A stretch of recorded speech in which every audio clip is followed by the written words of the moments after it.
Hi, Mira. Welcome back to the stream.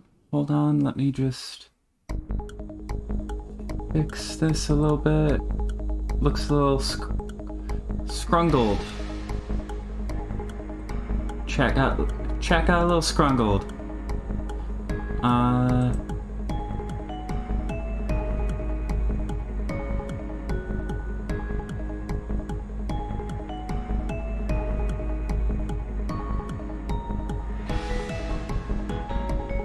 Here. I know what color I'm gonna use.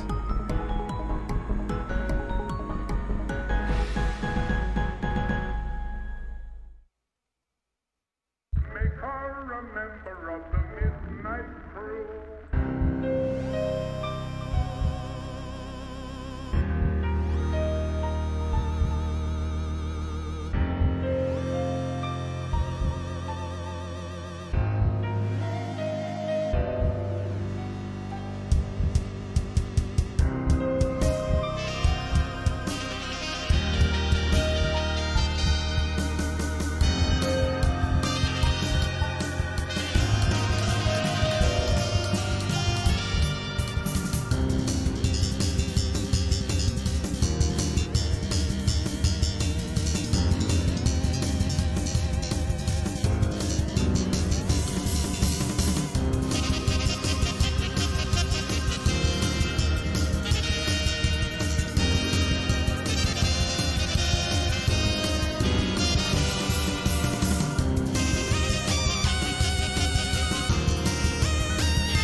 Perfect.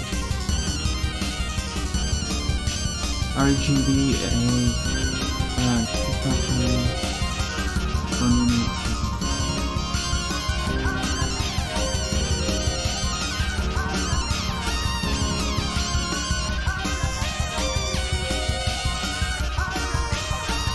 What?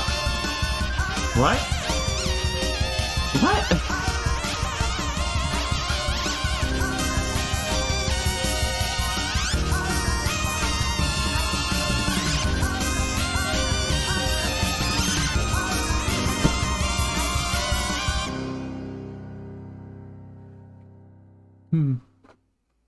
Yeah, that's not that readable.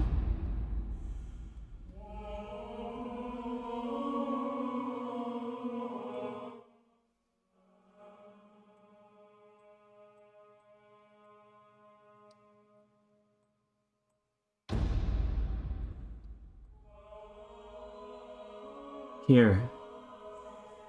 Now it should be roughly half the sound of my voice on average.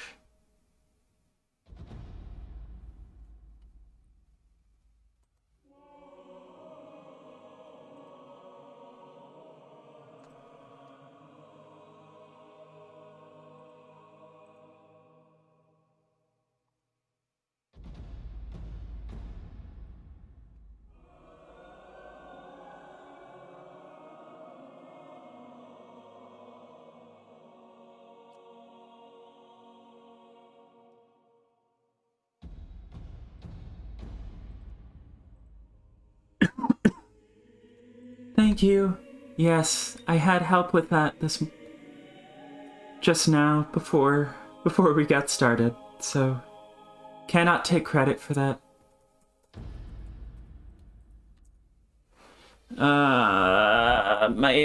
My damn affinity for this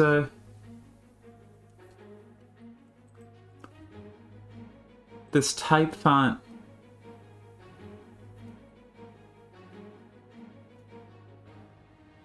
You know what? Screw it. I know what I'm doing here.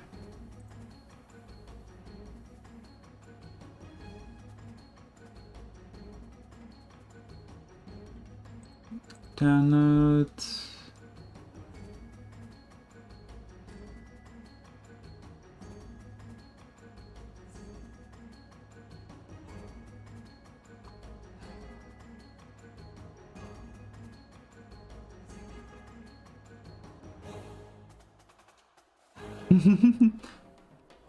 Appreciate it.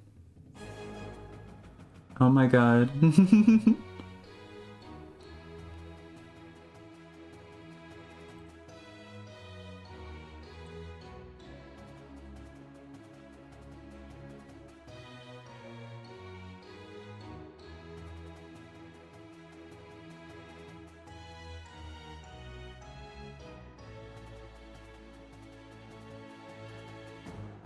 No, that's not a great replacement image.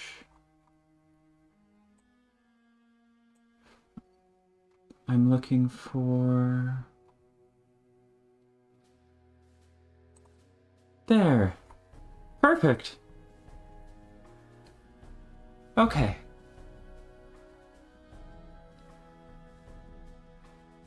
So, it's been a while. Glad to be back. And it's time to get started with Homestuck Act 6 out of 7, which is very clearly going to be close to the end. Right? How interesting that the song currently playing is titled Renewed Return. I am unfortunately going to have to cut it short, and so...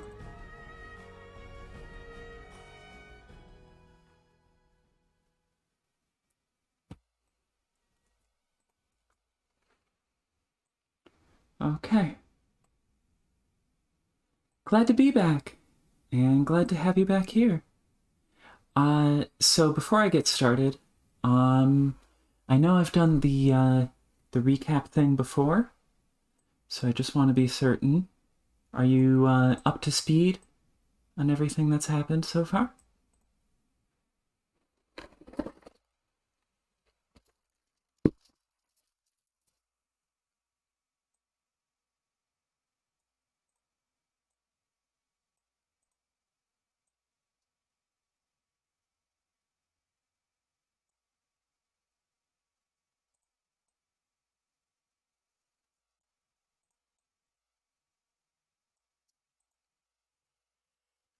Ooh, hello!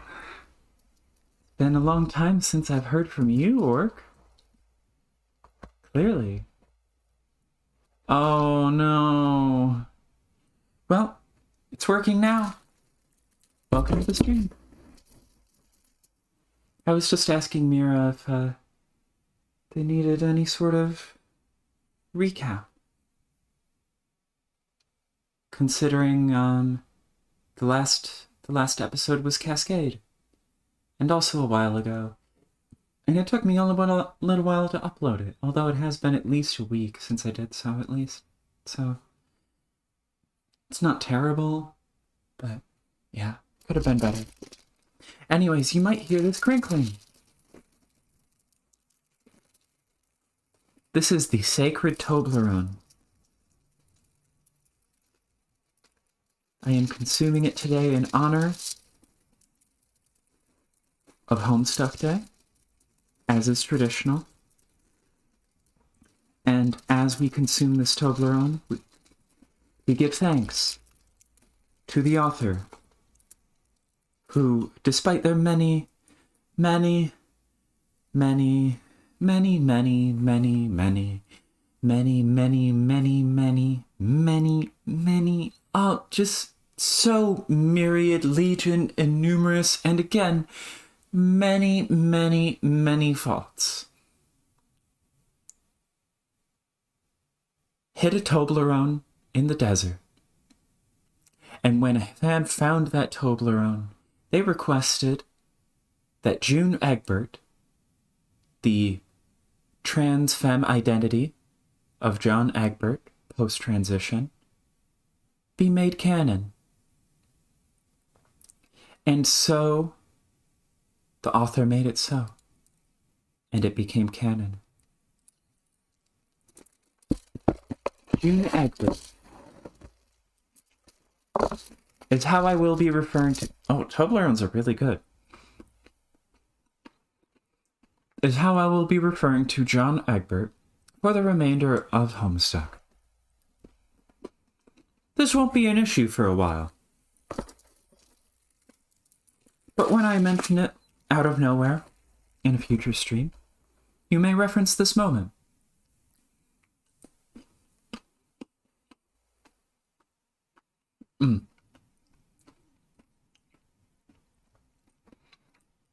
Official side note. Toblerones are very good.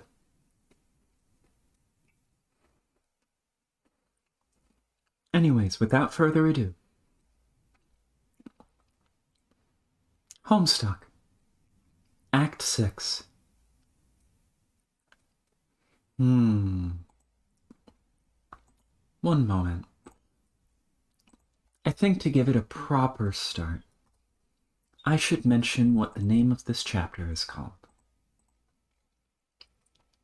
For instance, Act 1, the note Desolation plays. All the way to Act 5, Act 2. He is already here. Act 6, Act 1. Through the broken glass.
Hmm.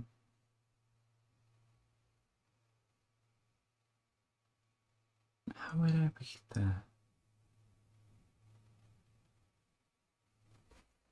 Good thing I have an Alternian cheat sheet.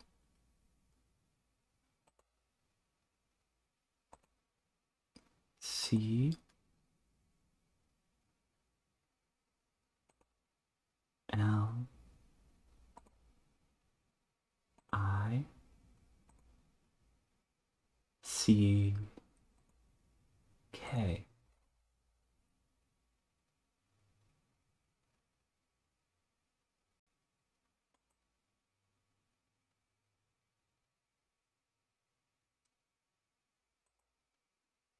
T O C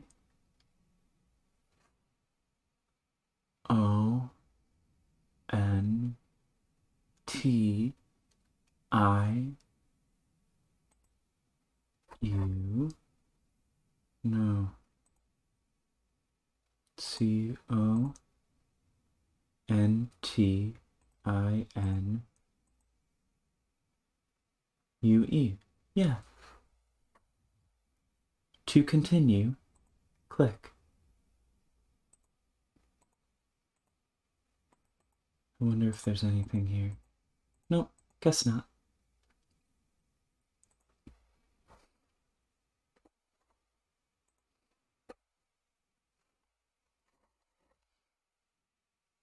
Homestuck.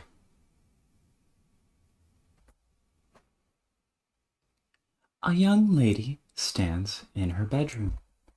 It just so happens that today, the 11th of November, 2011, is the date scheduled for the launch of a highly exclusive playtesting experience for a much anticipated game. The young lady is expecting to find this game in her mailbox today. She is expecting the game to be enclosed in a pair of envelopes, and printed on these envelopes, she is expecting to find her name. What do you suppose the name on those envelopes will be?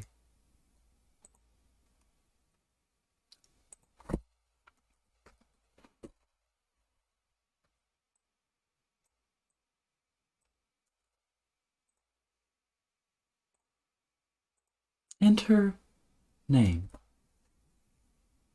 Jane Crocker. You cannot enter her name. It was already engraved in her honorary placronym on her 13th birthday, which was about 2.5 years ago, and has been sitting here neatly on the bookshelf ever since. Attempting to engrave it with another name after completing this sacred rite of passage is practically unheard of, and is a gesture nearly as offensive as it would be if you tried to name her something dumb, like Bard Stench Fartface. Luckily, she is not the sort to hold a grudge, and she will let it slide this time. As long as you hurry up and let her get her big stay started. Examine room. Your name is Jane. As was previously mentioned, you are poised for an elite opportunity to test the Spurb Alpha. It is so elite, in fact, you are the only of your kind invited to pretest. You are the only of your kind invited to playtest. Though you guess that probably comes with the territory of being the heiress apparent to a baked goods empire. You don't suppose it hurts that you are said empire's #1 fangirl either. It should come as no surprise that you enjoy baking, but you also adore reading detective stories. You fancy yourself a skilled pranktress, if by no other measure than lineage, though at times you feel it's tough to fill those shoes when you are surrounded by jokers. Seriously, the shenanigans perpetrated by your pals make your old school japes feel kind of pedestrian sometimes. But oh well, you love them all anyway. You once dabbled in amateur botany, but found it too frustrating because your vegetables kept Actually, you know what? You don't want to talk about it. You love situation comedies, whilst holding particular affection for mustachioed funny men. You know, your Foxworthys, your Funkies, your Swansons, but not necessarily your Gallaghers, per se, because you have to draw the fucking line somewhere. You are also pleased to contemplate frightening fauna, though saddened by the regrettable fakeness attribute. But none of that's what's on your mind now. But none of that's on your mind now, because you are psyched about this special date, 11-11-11, i.e., 2 times 3 prong day, whatever that means. A date exhibiting just the sort of numerical gimmick corporations love to exploit for their big releases. Skyrim! Or for launching major rebranding initiatives. In the case of your cherished multi-global empire, both such events are slated to happen today. You can't wait to see what's in store, and for the mail to come. When it does, you will waste no time in embarking on the game's maiden voyage. And if even a fraction of what you've heard about it turns out to be true, you are prepared to have the time of your life. What will you do? Jane, quickly retrieve arms from chest. Jane is not empowered to rehash this tired running gag because all of a sudden she's too busy being the other guy. We need to figure out what this fella's name is. Pronto. Enter name. Once again, you make the incalculable blunder of attempting to engrave an already allocated placronym. His name was etched when he turned 13 too, almost 3 years ago. It's been sitting here messily in this unbelievably deadly pile of guns ever since. What sort of vulgar, childish moniker were you going to stick this poor bastard with? Barf breath turd smirk? It doesn't even matter. Just tell him what to do. Examine room. Your name is Jake. You love movies. All movies. You would describe your taste in film as eclectic, but in truth, it isn't much less than totally indiscriminate. You bluster frequently of exuberance for firearms and fisticuffs and adventure, though have no human company with which to share these interests. But who needs chums when you can enjoy a top-notch gander of your gals of cerulean complex? Hubba hubba. Unga bunga, they're so sexy. You're known to be found with your nose in a comic book or two. Not that it makes you a nerd or anything. Like you even care about that. Not a gent of your panache and swagger, qualities which you would bandy with aplomb on your globe-spanning adventures. Hypothetically speaking, you would love to travel around the world, toppling any sacred urns you encountered. You'd be tickled by the opportunity to defile hallowed tombs everywhere, raiding them of their treasures. And how you'd give your right leg for a shot at desecrating the shit out of some real-life mystic ruins for their Byzantine wares. His right leg, you say? Luckily for your limb, there is a dandy set of such ruins right nearby, and you desecrate them quite frequently. You are also troubled to contemplate frightening fauna, and are plagued daily by their regrettable realness attribute. What else? Ooh, you sure like to wrestle. Did you mention fisticuffs yet? You know, scrums and whatnot. Also, skulls. Gosh, do you love skulls? We here at Calvaria Studios truly appreciate skulls as well.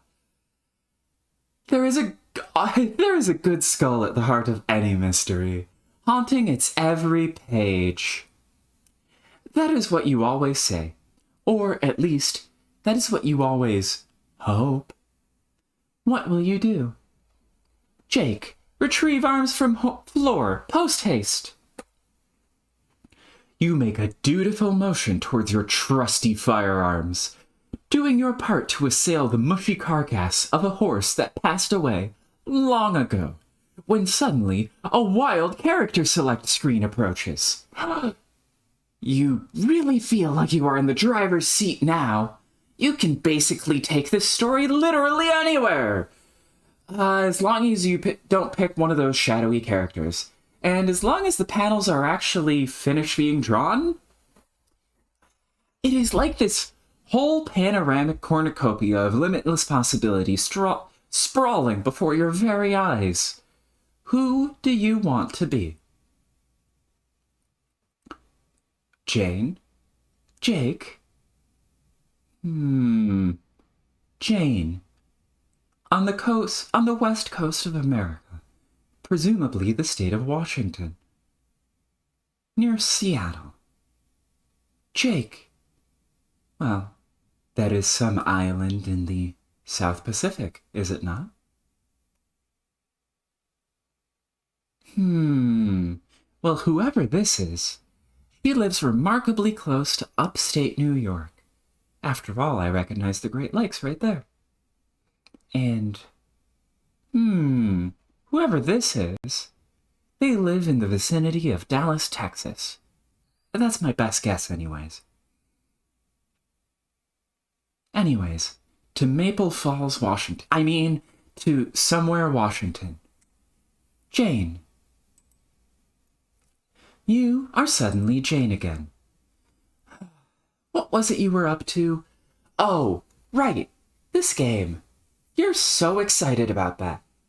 Earlier this morning, you thought you heard the mail truck, even though the mail never comes in the morning. But just to be sure, you rushed downstairs to check, even though due to recent events, you are forbidden from leaving the house. Alas, it was not there, and you sort of spaced out at the sky with a goofy grin on your face for no great reason, and then you were caught red-handed by your guardian. Then you got in trouble. You think you might be grounded now? Whatever, Dad. Jane, examine fetch modus. Fetch modus. Recipe. It's your recipe modus. An extremely handy little inventory widget your dad got you for your birthday a couple years ago. He can be a real hard-ass sometimes. Not really. But he sure knows how to spoil his little girl. Jane, captcha log it. Boom.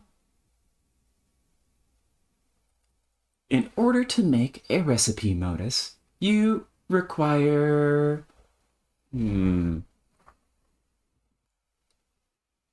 Is that a basic stack modus combined with a recipe book? You stick the recipe modus in your, recipe modus. You flip the card over and look at the back. The thing about this modus you think is really cool is that instead of showing a completely useless, wobbly, garbled code on the back, it itemizes the components which could be used to create it. In a completely hypothetical framework, of course. Just another wonderful innovation by your favorite company.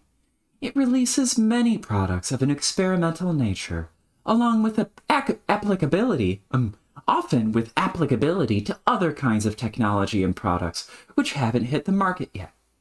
Of course, as the heiress, you are privy to all the sweetest gear in advance. Maybe you'll rummage through some of that stuff later. The modus as a captcha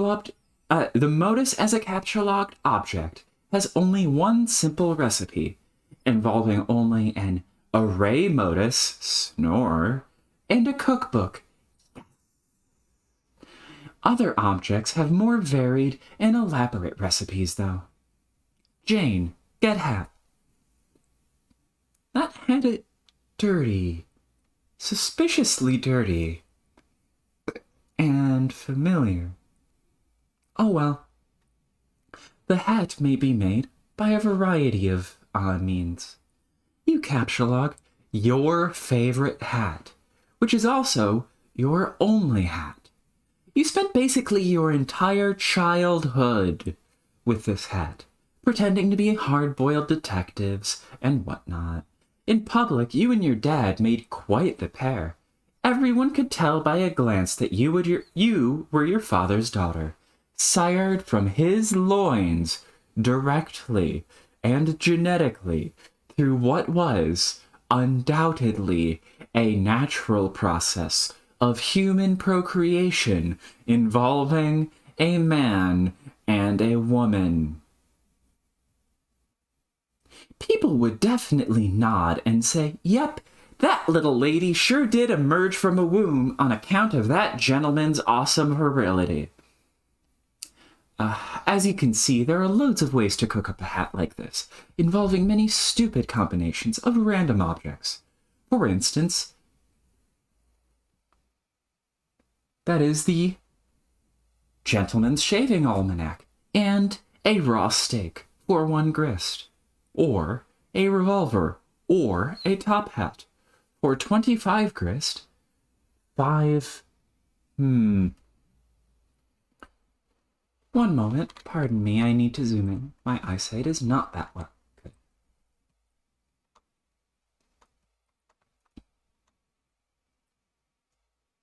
A revolver pistol, or a top hat for 25 bilge grist, 5 shale grist, and 1 marble grist, or maybe 1 chalk grist. Either way. You could also make it with a potted plant, and Dream Bubbles by Charles Dutton, or The Matriorb for 10 trillion quartz grist. Wow! That's a lot of grist.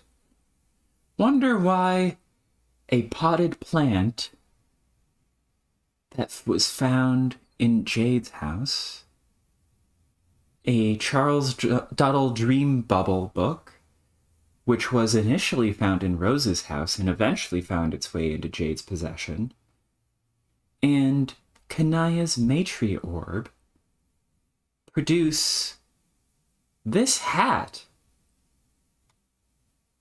This specific hat. This hat that we have never seen before. Oh well. Jane, inspect posters. Jeff Foxworthy. And also, Problem Sleuth. It's one of your Funny Men pinups, a glorious Foxworthy. It's one interest that overlaps with your dad's. He thinks his corny redneck shtick is just the funniest thing since sliced bread. That was sliced by a hilarious clown. With a laugh knife. Honestly, you don't care much for his comedy, though. Dealing the low-income bucolic classes affectionate sass ad nauseum isn't what you'd call your cup of tea. You just think he's really handsome. Every time he starts rattling off pointers on how to self-diagnose pumpkinhood, you just get lost in that pair of blue twinklers and those soft auburn lip bristles. You were so shy when you got this poster autographed. If only you felt worthy of that fox. Oh, and there's one of your Problem Sleuth posters. You've got a lot of Problem Sleuth stuff. Because you think detective stories are just so swell. This was the last panel in the first story, which ended a little before your 13th birthday, by some odd coincidence. Since then, the author has been steadily updating Problem Sleuth 2, which you have been following avidly. You are happy that he stayed in that lane, and stuck with a time-tested formula. If he went in a different direction, you probably would have found it really disappointing. Jane, look, check out your other posters. Ooh, these are interesting Wait, are those 2 rabbits?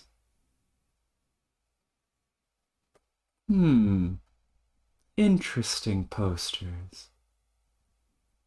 Interesting posters. Another Problem Sleuth poster, of course. With 2 of your favorite dames other. Sorry, that's Problem Sleuth, is it not? It might be Problem Sleuth. I lose track. The Tobias and the Manhattan were gifts for your 14th birthday, sent to you by your good buddy Jake. Just a couple of periwinkle heartthrobs, unquestionably sent in playful retaliation for the ribbing you've given him over the years for his inexplicable infatuation with his phallic femmes. So he made a couple of coy recommendations for objects of your attraction, and you have hung his cobalt beefcakes here ever since. He was pretty spot on with the Blue Funky, to be honest, since that's like the best show ever. Mr. Cross can blue himself any time as far as you're concerned. But the Manhattan, not so much.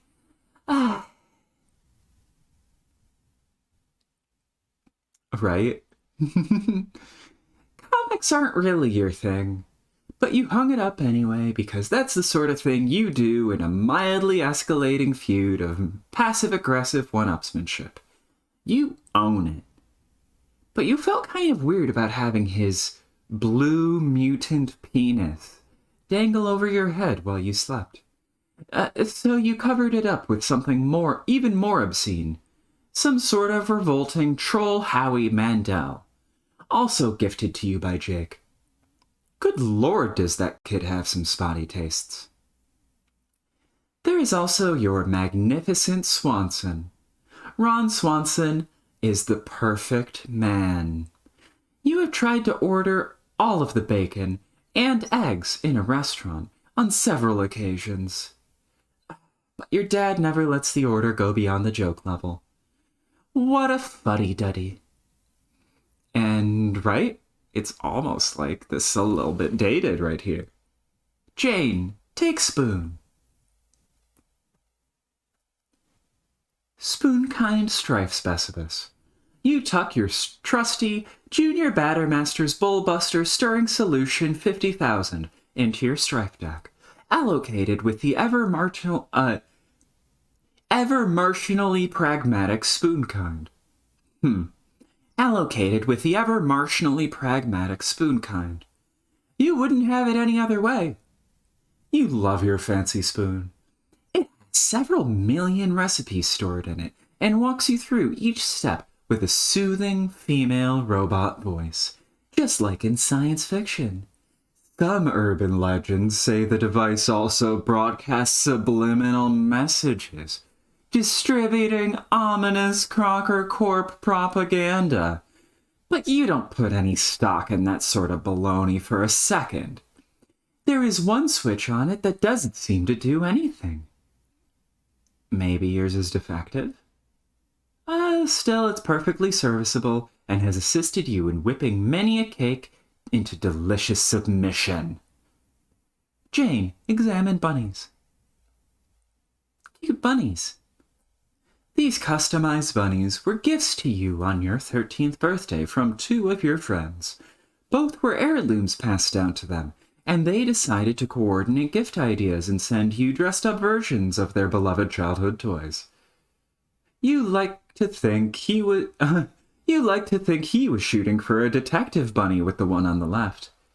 But you know realistically it was probably an Indiana Jones bunny more in line with his interests than yours, especially since it came with a little whip you have since misplaced. The bunny used to belong to his grandma. The other one used to belong to your friends, Mom. And she dressed it as a wizard, which was also unapologetically more representative of her interests than yours. That's okay, though. You love the gesture anyway, and you and she are totally BFFCs forevers, in her words. And you agree with them. You did get one more bunny from your other pal. He had to make it himself from scratch, since for some ridiculous reason he didn't happen to have a ratty old bunny heirloom lying around. What a weirdo, right? His gift was somewhat less innocuous. You have no idea where it is, though. Probably just as well. Look out window. You've been fidgeting around your room all day, making little observations about your various belongings, checking the clock. When will the dang mail get here? You take another peek out the window, just in case.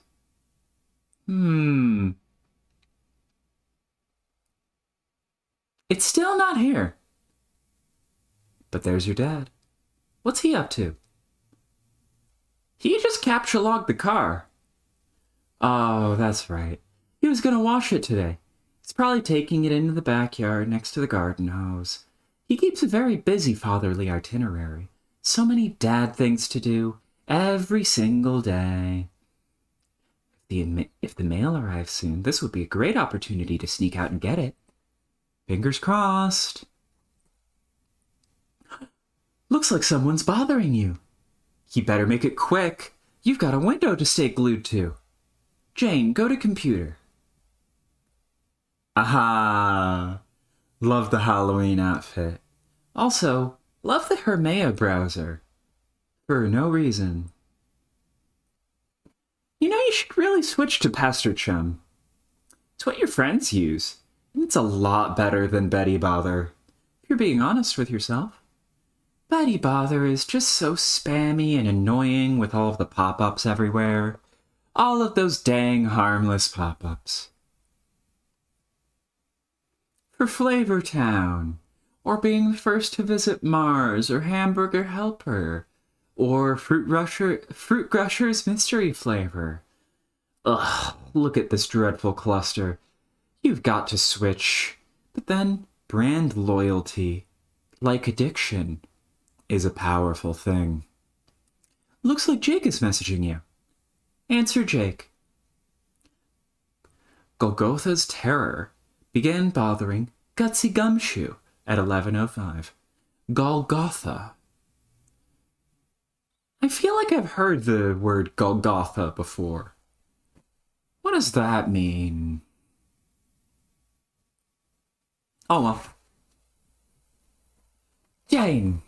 Oh, forgive my botherations. I know this is meant to be a spanking rip... I know this is meant to be a spanking rip snorter of a day for you and all. But do you happen to know where the devil fucking Dickens Mr. Strider might be? Oh, that's fine. I'd been meaning to message you sooner, actually. But I suppose in all the hubbub today it plumb slipped my mind. Which is a shocking fact on its lonesome, considering what I have to tell you. Egad, loosens collar a bit. As for this Strider business, he's an elusive guy, Jake. You know that. I talked to him yesterday. That's as much help as I can be. Aw, shoot. I really need to ask him something, but he's got his blasted autoresponder turned on. Hoo-hoo. I love that thing. He wouldn't be pleased to hear you say that. What do you need with him? Does this have to do with your crazy pen pal project? It most certainly does, and time is of the essence. Today is the day I have to finish it and send it, not a day later. So you see why I'm feeling really friggin' discombobulated at the moment. I feel like I'm doing more of an Australian accent with Jake, and I'm not sure if that's actually better or worse, considering. Harley. I think it is an Australian accent.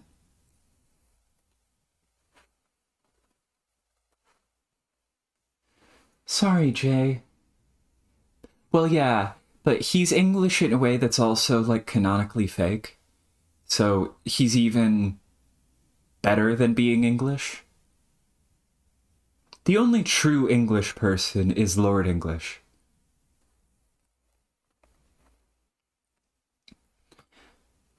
Sorry, Jay.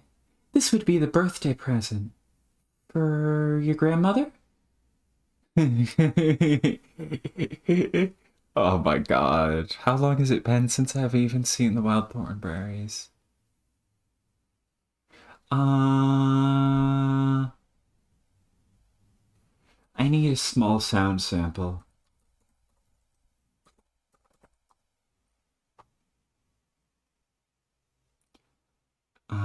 Videos.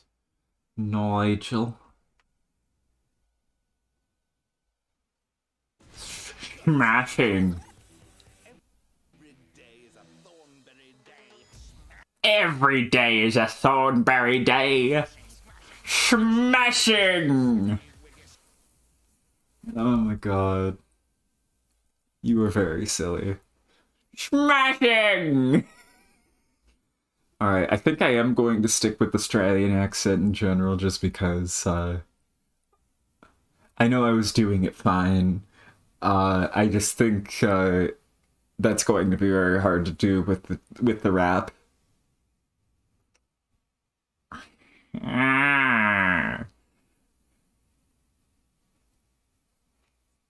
It's your pal, Jake. No, I can't. I can't rap with that. I'm sorry. That's not happening. So, think with forward thinking. I think I'm gonna stick with the Australian accent just to make sure I can keep it consistent with the Jake English rap. Speaking of which, I have a rather controversial take on what Dirk's canonical voice is coming up. Anyone who takes issue with it can suck my dick. Dirk Strider hates himself, and if I'm voicing Dirk Strider and I don't hate myself a little bit, I'm not doing it right.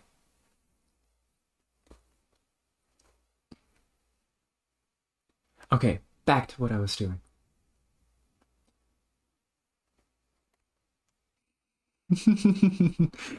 I will do the sniper. Be polite, be efficient, and plan on killing everyone you meet. No, it's for your grandfather, simply to be relayed to him by my grandmother.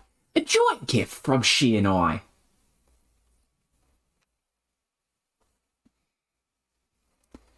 Her and me. What? You and who now? A joint gift from her and me. Grammar Jake. Oh, for frig's friggin' sake, Jane. This is no time for your prudish pedantry. Leave your bookish malarkey in a dusty old library somewhere. I have an adventure to get on with. So if I have this straight, the big thing hogging up your plate today is not this marvelous new game, which I have invited you to play with me, but finishing a robotic rabbit to give to my dead Pop-Pop? Bingo! Double pistols in a wink. You are a very strange and silly boy. Please, Jane, we have addressed this. I am sending the gift back in time to when they are both alive and about our age. Or something like that. Something funny is going on here, and I have not fully grappled yet, but dang nabbit if I'm not going to see it through. Well, Godspeed then. I do hope you can pull it off. Are you being fresh with me now? No. Look, Jane, I know you've never believed in me, and you think everything I say is some big cockamamie goof off, but I think today of all days is when you should start taking some things more seriously. Especially since I've always had your back. I've always believed in you. Oh my god, you know Jake's into piss. Come on, how long has he been in the jungle, unable to take any action without being afraid of being attacked by Brobot at any moment? He's living off the land. You know what that means. Hey, I have believed in you too. However, believing somebody isn't the same thing as believing in somebody. But that much said, I think that maybe I'm getting ready to believe some of the wild stories I've heard. Or if not believe outright, reserve judgment on at least. Is that so? I don't know. I'm still not sure what to think. But what I wanted to tell you this morning was, I had a really wild dream last night. And you were in it. Oh my. Glasses fog up. Almost for kerchief. Shh. Not like that. It was so real. I think we were in the game even though we haven't started playing anything yet. I don't know what to make of it. Whether it is a vision of the future or somewhere that exists now, or if it was just a really lucid dream due to excitement. What was I doing there? What was I doing there? Not a heck of a lot. I really want to tell you all about it, but it will take some time to explain, and we both have things to attend to. You got your time-traveling rabbit work, and I my vigilant window gazing. Too true. Let us reconvene later, and sort out all of this shit at a leisurely pace. Yes, okay. Good luck, Jake. Okay. You too, Jane. Bye. Golgotha's Terrace. Cease bothering. Gutsy Gumshoe. Jane, check clock. BCC Corp stock is... Submit. Production. Submit. Hold the phone. 11:10? You almost forgot. 1 minute until the Empire's rebranding launch. No wonder the stock is submit. Rising. You wonder if it will live up to the hype. Cease reproduction. Guess you'll find out, submit. Jane, wait a minute.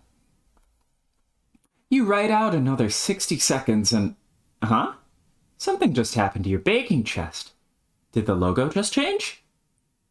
You wonder what else might have been affected. Look around. Yep. This changed too. Crocker Corp is nothing if not thorough with its branding tactics. You guess it's pretty cool? It's just a fork instead of a spoon. That got changed. And every printed piece of paper and merchandise Crocker Corp owned. At once. Not the most awe-inspiring logo, but who are you to judge, aside from the future owner of the company? You make a mental note that when you turn 18 and inherit the company, you will change it back to a spoon. You love the spoon.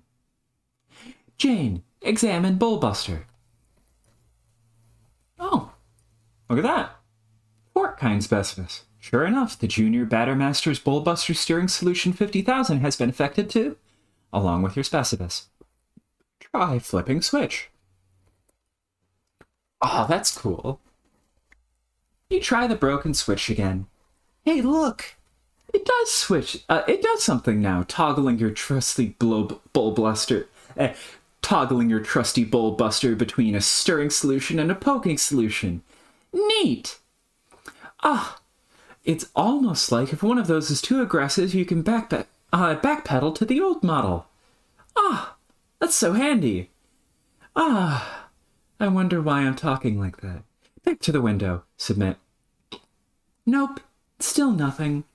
You surely would have heard the truck pull up. You guessed the Empire weren't able to coordinate the mail with its rebranding. Maybe the U.S. Postal Service is the one thing it doesn't have its gnarled claws in yet? Another mental note. Sink gnarled claws into post office when you take over. Open chest.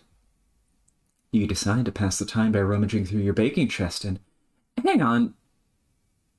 Maybe later. That's that Caduceus, isn't it? Without the wings?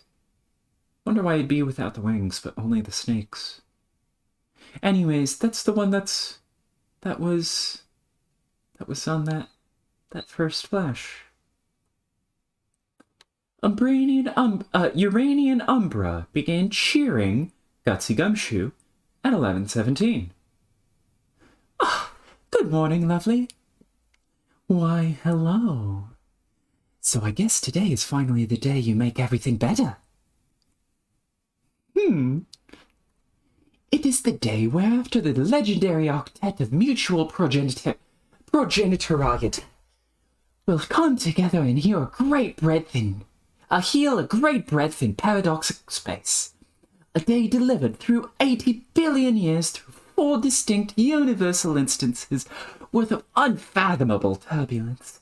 And while the emerald eye of this storm is fixed in the abyss forever, today you are poised to escape its scowl once and for all.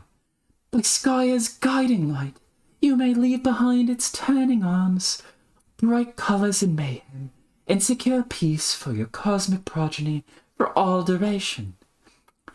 And if you are to meet this departure with trepidation, I would understand. But also, I would ask, is there nothing I can do to ease your mind? Gosh, so formal today. Yes, I am afraid I am guilty of rehearsing this prep talk well in advance. I thought you deserved a proper send-off. Ah. Well then, is there nothing I can do? It was a serious question. You needn't worry about easing my nerves. If it weren't for you, I wouldn't be nearly as thrilled about today as I am. Ah! Splendid.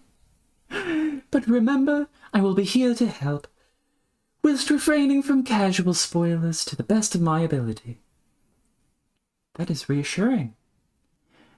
Have you corresponded with your first designated co-player yet? No, I haven't seen her online yet today. I'm really hoping Lalonde won't flake out on me this time.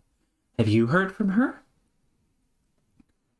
Not today, not the today that is local to you. Though I do have a wee bit more trouble monitoring her than the rest of you. Curious dark patches in transmission.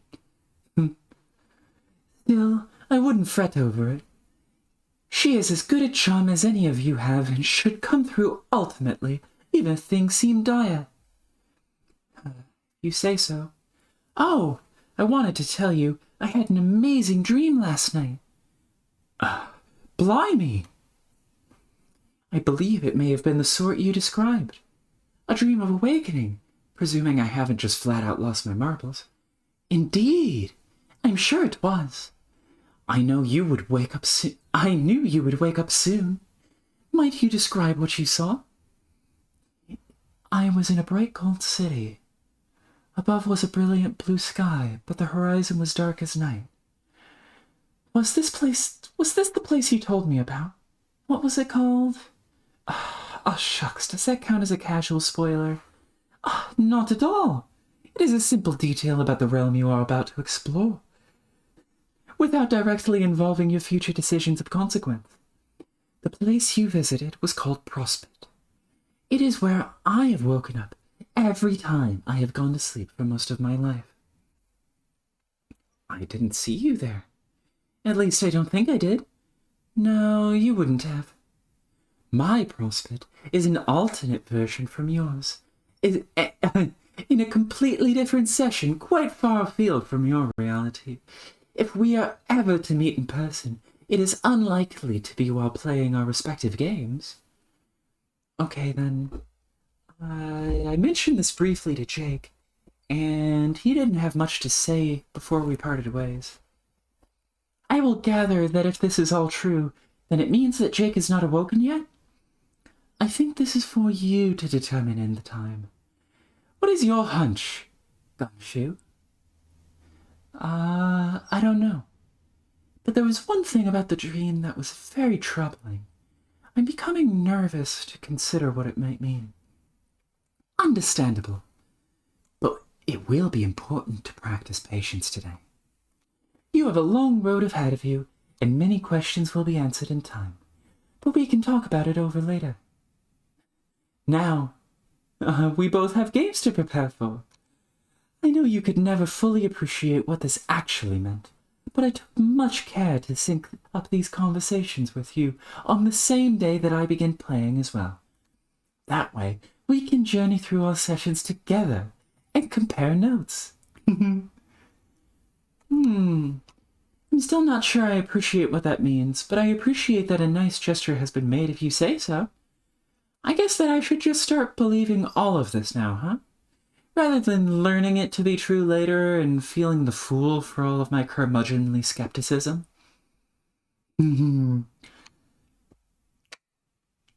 For starters, I guess I should drop my reservations about your story. Will you? I can write off to much tomfoolery. I can write off much to tomfoolery, as I'm no stranger to a good prank myself. But quite honestly, you seem too kind for this charade.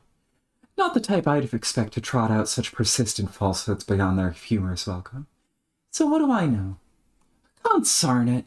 Maybe you are an alien girl from Uranus, and together we are about to play a game, which determines the fate of existence. Sign me up. Oh, hee. But I never claimed to be from that planet, which is only in the far reaches of your solar system. In fact, I am from much farther away, a different universe altogether. But if you truly mean it, thank you for believing me. Now, Jane, my lovely, let us prepare for this adventure. Remember what I said about the need for patience.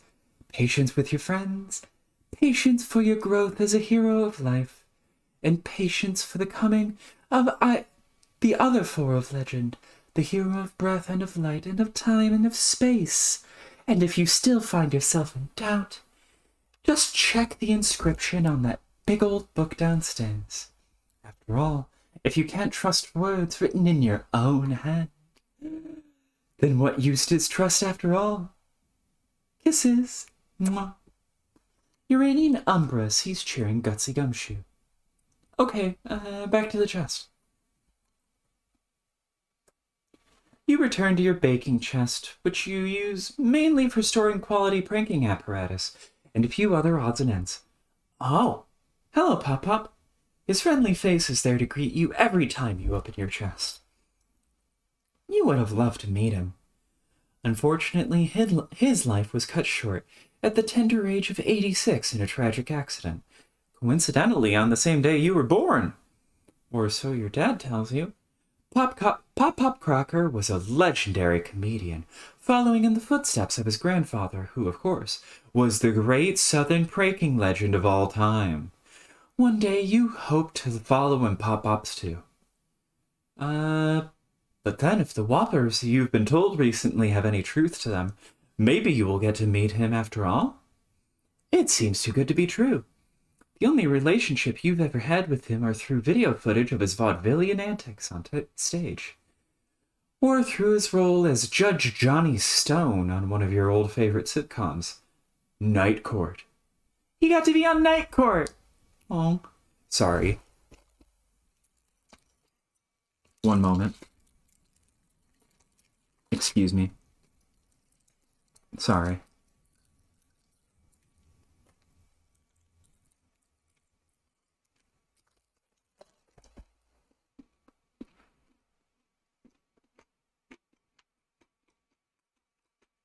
Oh, she got to be on Night Court.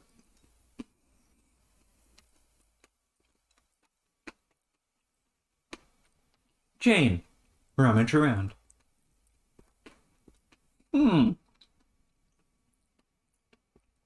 Just your basics when it comes to pranking. A few clever disguises, a name brand dunce cap, a slightly abridged edition of Sassacre's text, updated for the modern prankster, and scrubbed of a few of the more egregious, julep-fueled racial slurs. Almost like this reading of Homestuck. Several other stray books, your company's prototypical model for the Gristwidget 12,000. And of course, your super handy Unreal Eris Thoughtwave Tiara Top for the young go-getting junior Battermaster on the go. Jane, dump chest.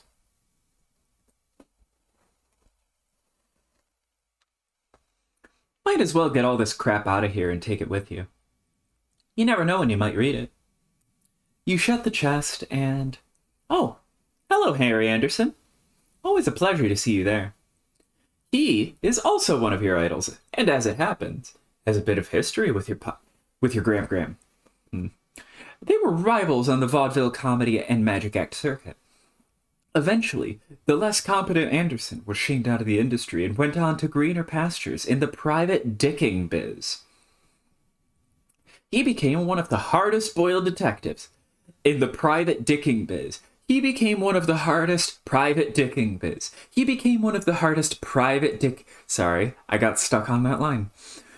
He became one of the hardest boiled detectives on the mean streets of the Big Easy, and later made a fortune off his memoirs, ghostwritten by Mike Cavaney. Cavaney? I don't fucking care. Capture log all. Your Silodex is so great. You shudder to remember some of the old shitty fetch mode I used to struggle with when you were younger, still learning the capture logging ropes. Fibonacci heap? Ha! Lol at the fucking noob. Wait, Fibonacci. Why would it mention Fibonacci? 1, 2, 3, 4, 5, 6, 7, 8, 9, 10, 11, 12, 13, 14, 15, 16, 17, 18... Is that a Fibonacci number? Is that a motherfucking Fibonacci number? No, it's not. 21 is. 1, 2, 3, 4...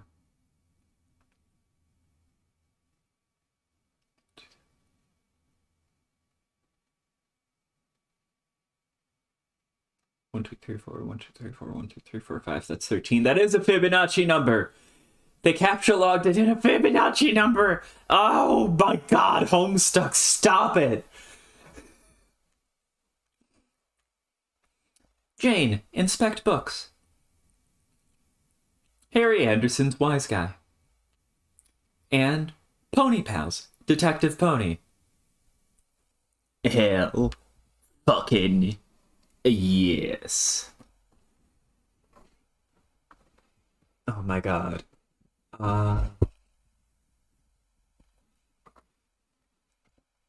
What's the most southern sentence I can think of that isn't racist? Chick-fil-A.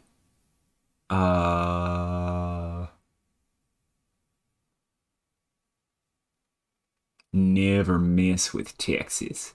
Never mess with Texas. Okay, there we go. I've got Dirk. Speaking of which, in order to get a Harry Anderson's Wise Guy, you must sacrifice one poster of Harry Anderson and this Ocean Charles Charles Barkley memoir. It's both. The Charles Barkley memoir is the template upon which Harry Anderson is applied. Love that. 3 Bill Grist. In order to get Pony Pals, you need Maple Hoof standing on his, her, or their. I'm gonna go with their, because I genuinely don't know Maple Hoof's gender, even with the bow. I genuinely don't know, and I don't want to risk misgendering them either way. So, Maple Hoof standing on their hind legs, Harry Anderson's Wise Guy, and Dirk's Shades for 100,000 Bill Grist. You have a cookbook, which of course was made obsolete by your computerized talking bullbuster. You wouldn't dare part with it, though. Too many wonderful memories. There's Anderson's aforementioned book, Wise Guy. His, Cavaney's, stories are gripping, in a way. And, actually, shit. Is Maple Hoof horse gender or clown gender? I have to think about this now. Fuck.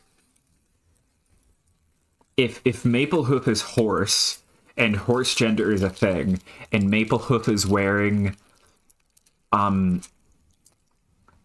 the bow, then it doesn't really matter. I should refer to Maplehoof as a she because Maplehoof is horse gender and female coded. Wow. Okay. Hong. Hey, even in this, we have horse and clown juxtaposed. Look at that. That's fun. Anyways.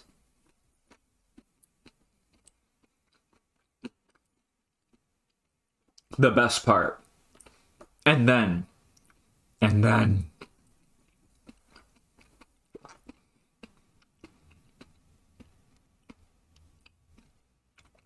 I would literally pay any amount of money for the full version of this.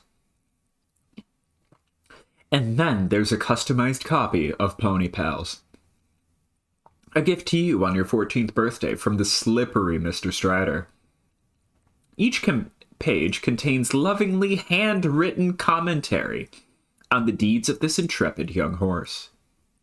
Check out Grist Widget.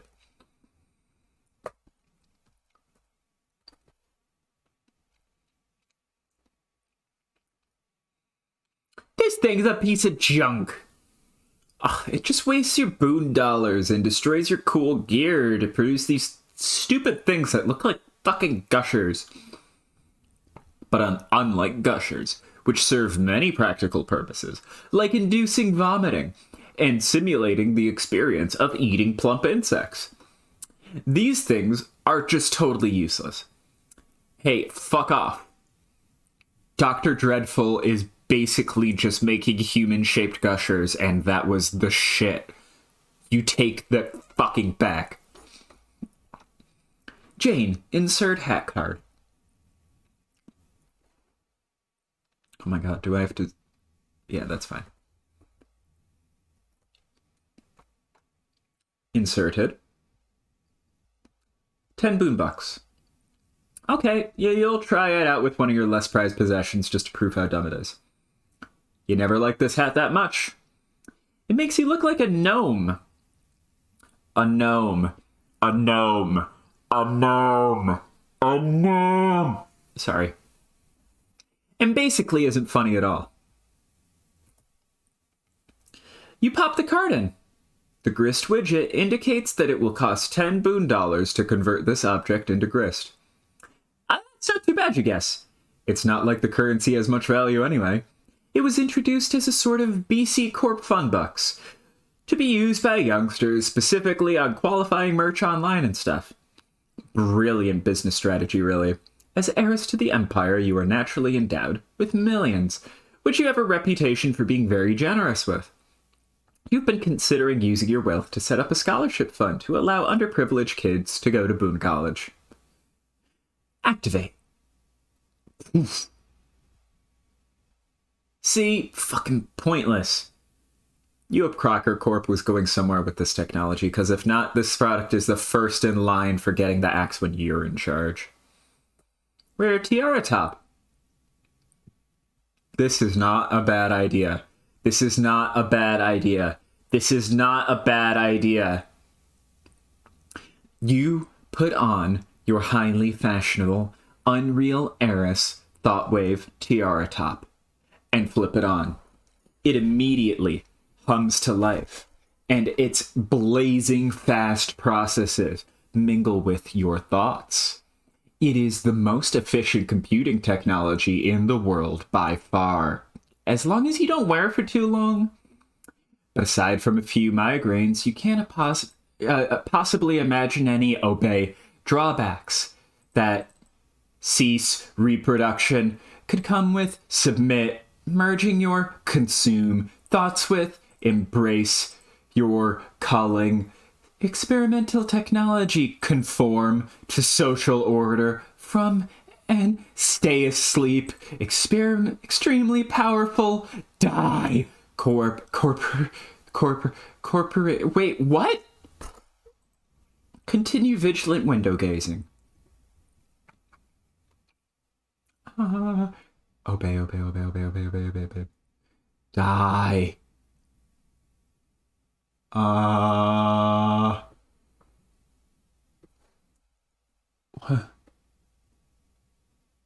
All hail new Chief Justice of the U.S. Supreme Court, Guy Fieri. The Supreme Court has gone to Flavortown, baby. Oh my god, literally first Chili's and now Triple D. That's literally all we need. Yay. Love it so much.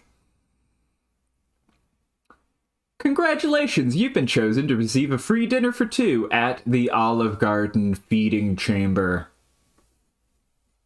Claim your free dinner for two now. Limited time offer. Online only. Click here to claim. Simulated livestock flakes. Bacos. Roll-ups. Frankenberry. Green Giant. Broccoli and cheese sauce. Still no sign in the mail. Might as well keep the tiara top on while you look. Even if it means suffering through all these bullshit pop-up ads. Beam directly into your cortex. That way you can keep an eye out for Lalonde while you're at it. Yeah, that's great. That's great. And worth it. That's worth it. That's worth it. Oh. Speak of the devil fucking Dickens. Answer Lalonde. I'm sorry. I'm not drunk enough for this.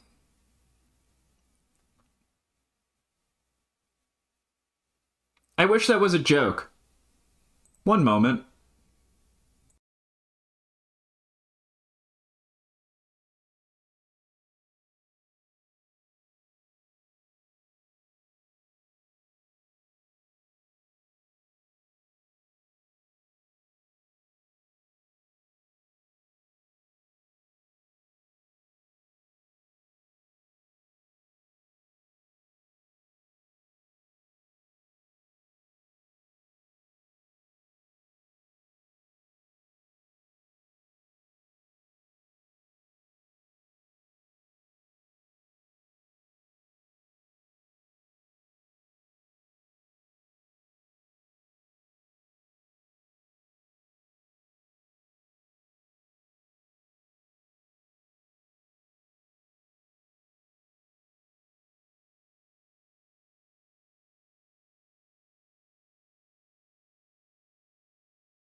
Doody doody doo doo doo.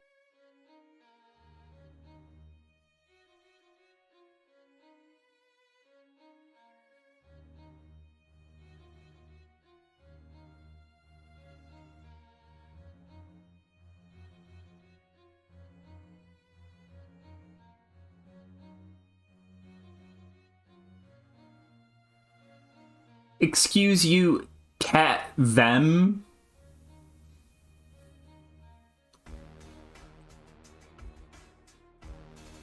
They're just a... They're... Actually, they're a dog. Yiffy is a dog.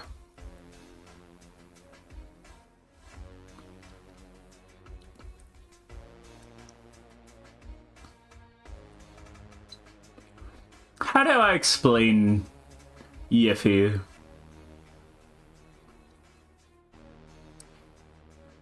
Do I start by saying she's Yiffany Longstockings? That's her full name.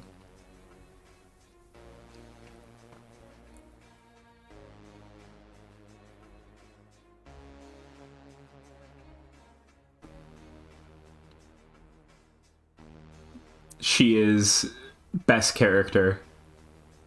Oh, look, Yippee!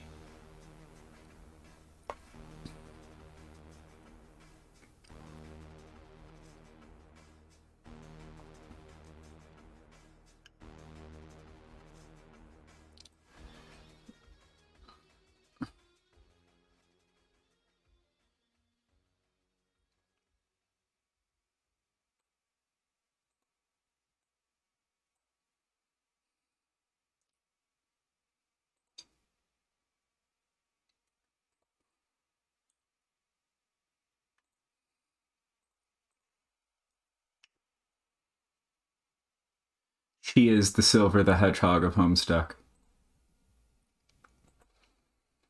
Speaking of... Let us now introduce ourselves to my favorite character, who I literally, in order to get into the headspace... I'm not drunk, but definitely had a drink. Let's do this. You will see why very quickly. Tipsy Nostalgic began bothering Gutsy Gumshoe at 11:24. Jane.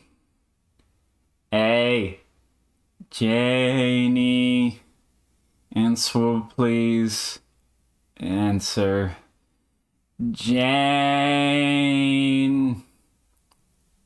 Oh my god. Overreact much? I kept you waiting for all of 2 seconds.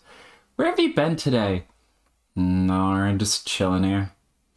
When all of a sudden, it hits me that we have something really fucking important to talk about.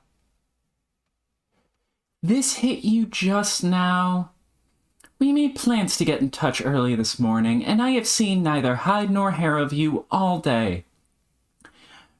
It hits me that Jade's B-Day's coming up really soon. Just a few days for mine, remember? Or I guess it would be if it wasn't for the end of the world about to happen. Oh, for Pete's sake. I just wanted your advice on what to get him. Something sentimental, I guess? But I mean, I'm mostly tapped out of precious heirlooms at the moment. I don't know. But it's not like anything coming on too strong. Don't want that. Something that says this is totes platonic. No eyebrow raising funny biz is going on over here. Still says, you know, hey, call me if you wanna. Now I know you're joking around to get my goat. Yeah,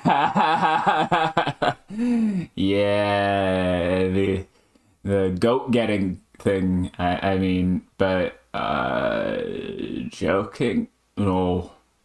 No, I think not. Nope, you don't think that if I didn't say you was off limits on account of you being my best friend, I wouldn't be all the hell over that. Damn. Adventure. The silly little vernaculars, like weirdly and bewitchingly not self-aware. Those adorable teeth. Wound. No, stop. Well, shit, Jane. What am I supposed to do? Can't hit on anybody. And apparently I can entertain nary a frisky thought without anybody, because apparently everybody's off limits. Bunch of goddamn typos. Shit sucks. Ugh.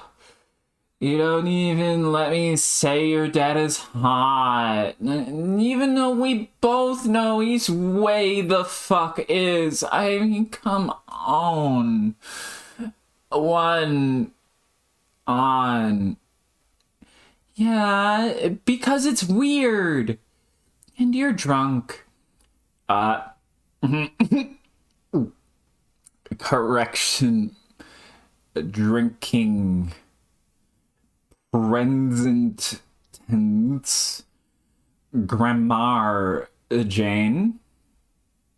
I don't see why you don't try to court the favor of Mr. Strider. If you ask me, he and you are perfect for each other. Oh, Jane. So naive. So naive. Lordy. How can you be this far gone this early? This isn't even noon yet. You forget. We live in very different time zones. It's a lot later here. You're 3 hours ahead of me. You would be amazed in how much can happen in 3 hours. What would your mother have to say if she caught you? I'm pretty sure she wouldn't give a shit. I mean, she's the one who stocked the goddamn liquor cabinets in the first place. You don't even think she ever had a drop in her life, probably. So why else is she putting it there? It was like a passive-aggressive there for me. Aggressive. Just the sort of mind game she would play. So even if your insane and paranoid theory happens to be true, your response is, screw it. Time to help myself to all this mind game booze.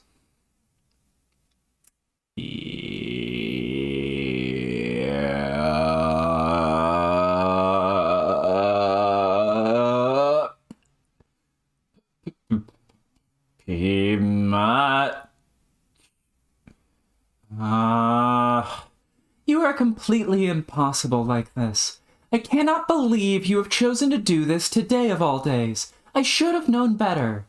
Here I am, waking up bright and early, waiting all day with my nose pressed against this glass for the mail to come and wondering if you'll ever log on, and all the while you're just getting blind, stinking, schnocker bottom drunk. Oh, what you waiting for? The mail. Some happened today or something. Oh! Ah! The Alpha! Jeez Louise! You are hopeless! Oh, yeah, that thing. Are you at all ready to play if it comes? I guess. But you sure you even want to play this thing? You know it's just what the Better Witch wants you to do. Not this again. If you just want to go ahead and be a chop, Jane, it's your call. I'm just saying, I know what a chump looks like.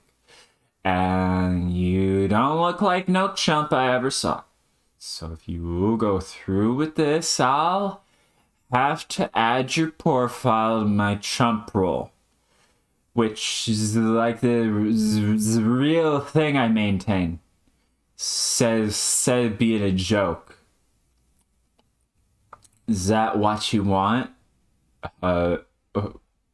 Want? The Better Witch does not exist. It is an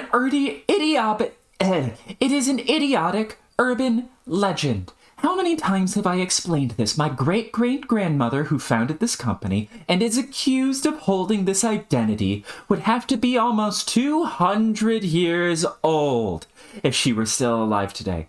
The idea is such preposterous hogwash, it's hardly worth dignifying with a rational response. The iconic face of the company isn't even a real person. She was fabricated long ago during the company's fledgling years. Right?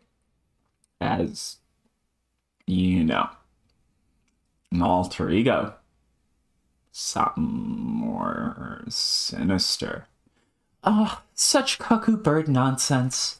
In any case, I don't understand the nature of the second guessing, besides chalking it up to your unwelcome inebriation.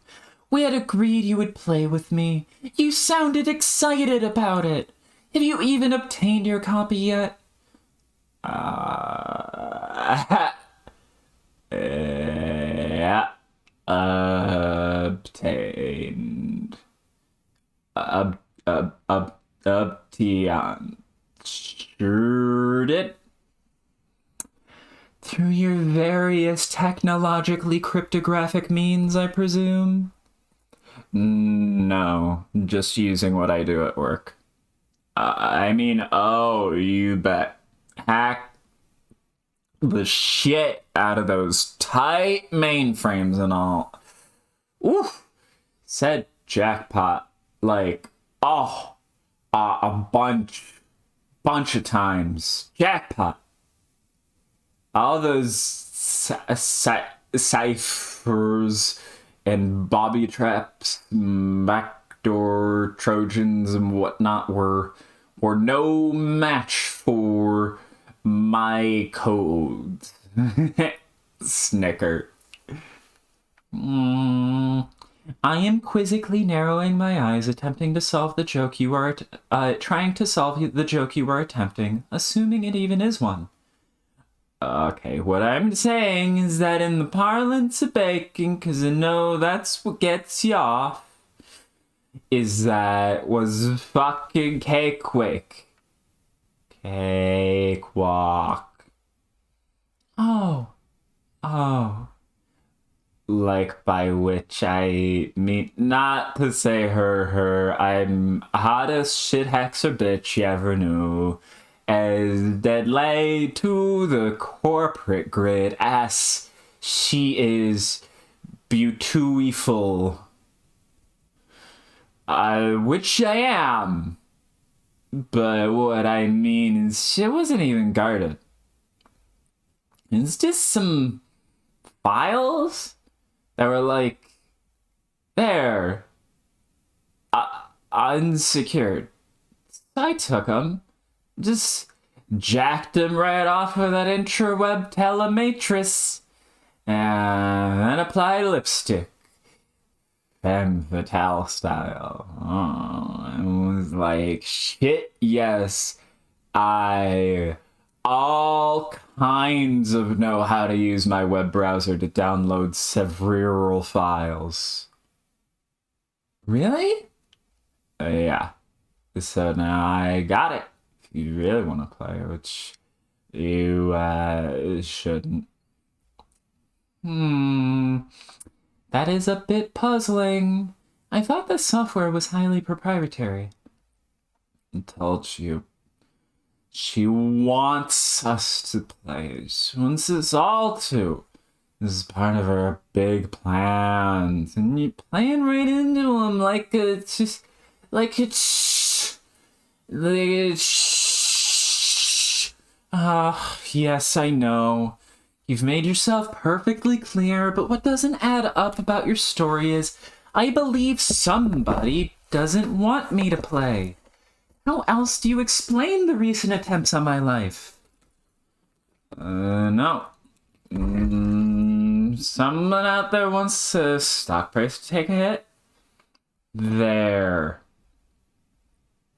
Or it's just more conniving to the witch. So this hypothetical monstrosity wants me to succeed, but she also wants me to die? That makes a lot of sense. Wouldn't put it past her.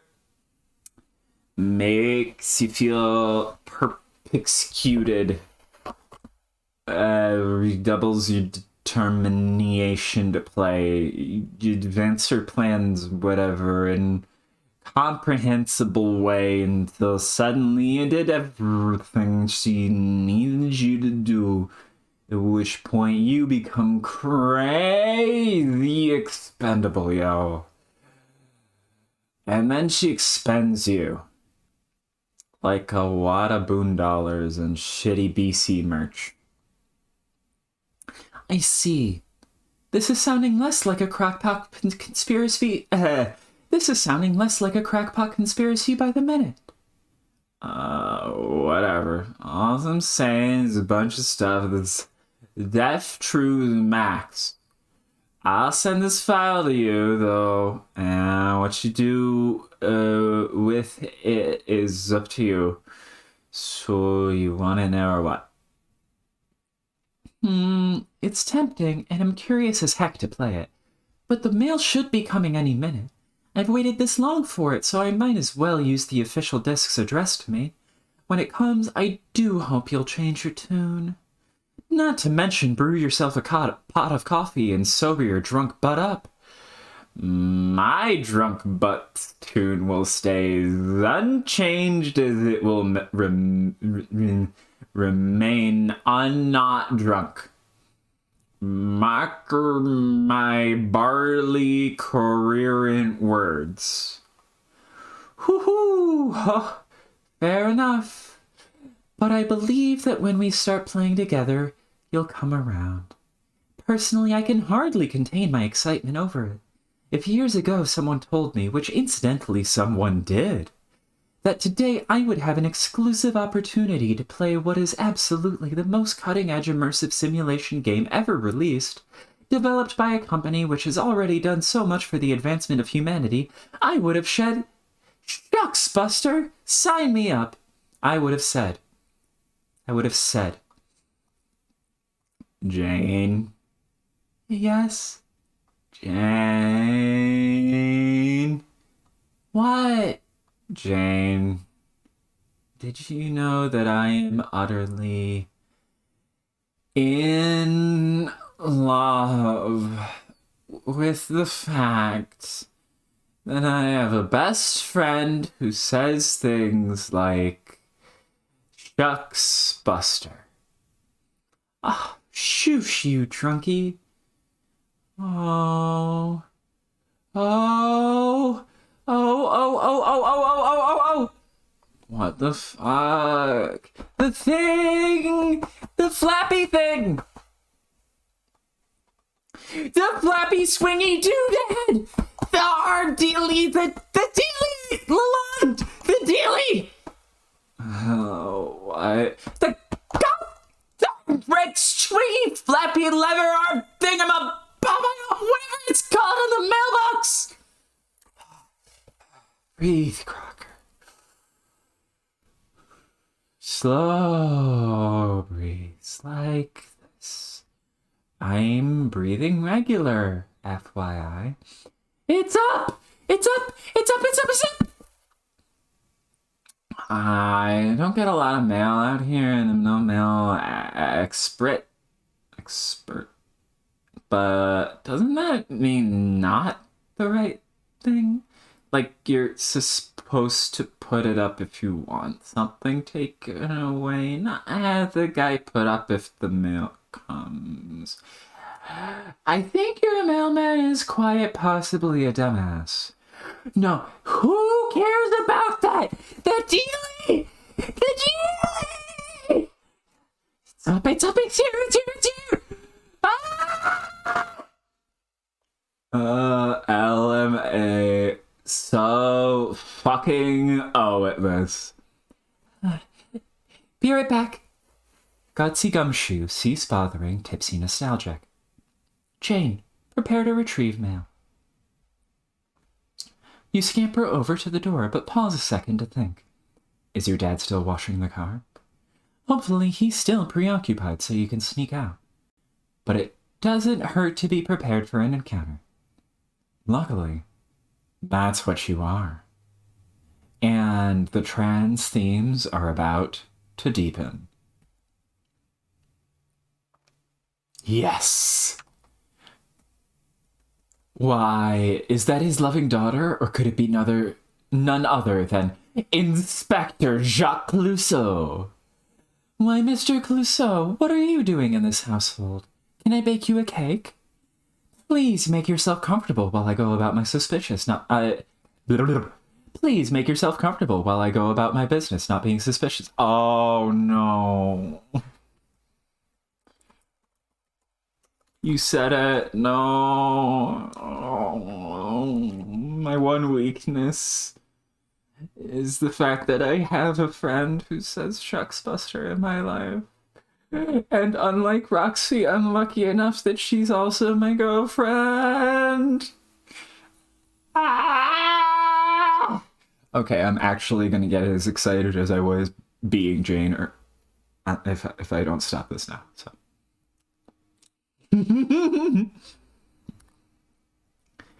But wait, perhaps that is not so much the distinguished Inspector Clouseau as it is the world-renowned investigator Hercule Poirot, because the little curly mustache is a lot cuter. The great Poirot in this house? Ah, such an honor. I will have to set the kettle to boil straight away. Who would have guessed this home would be so heavily trafficked by famous French detectives at this time of day? Oh my, the good Poirot appears to be clucking? Oh my, the good Poirot appears to be clucking little peasant trees in his adorable French accent through the high-pitched voice of an enthusiastic teen girl. I surely don't have the heart to ground this upstanding dapper gentleman, no matter how many dastardly attempts are made on her life. His, her were used in the same sentence. I'm just gonna say that.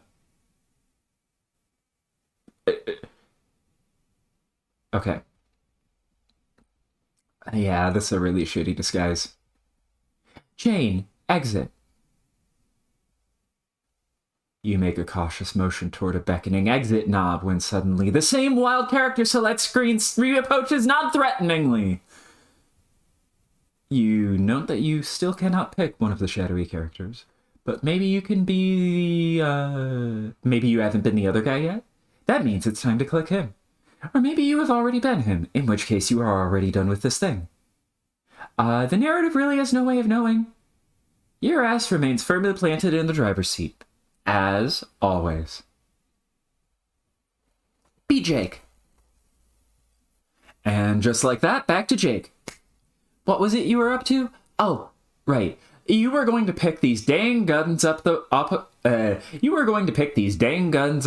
floor when you were interrupted by some fleeting, imperceptible thought. You kind of space out sometimes. About those arms. 2 times pistol kind. Right, you pick up your twin M9 Berettas, weapons of choice in an absurd arsenal inherited from an eccentric old woman. Guns are so cool. Your grandma was rad. Examine holster belt.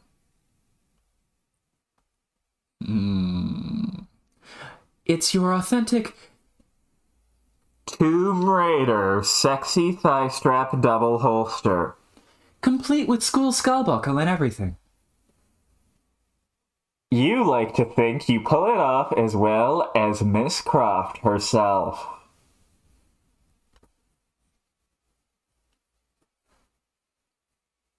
Wear it. You like to think that. But in truth, you look ridiculous this time. This time. This time. The Lara Croft holsters will be back. You think you probably need shorter shorts to make it work? Yes. Probably skin-tight shorts, too. As it is, the cuffs of your baggy shorts get kind of bunched up underneath the thigh straps, which is uncomfortable and makes you look kind of like a tool. Oh, okay, forget it. Stupid, sexy Jake English. Better off just keeping it in your strafe deck. You can draw the guns faster from there anyway. Examine bed. Oh, another prospect dreamer. What do you know? Who watches Stargate? Interesting. You think your bed is some sort of electronic gadget. You're pretty sure those bedpost globes are supposed to glow like light bulbs under certain circumstances, but you've never been able to figure out what purpose it serves. Just more mysterious junk inherited from your eclectic grandma. She also gave you these bed sheets when you were very young, which you adore, but only for sentimental reasons. You aren't too keen on the monsters. Examine posters. Oh. Oh, honey.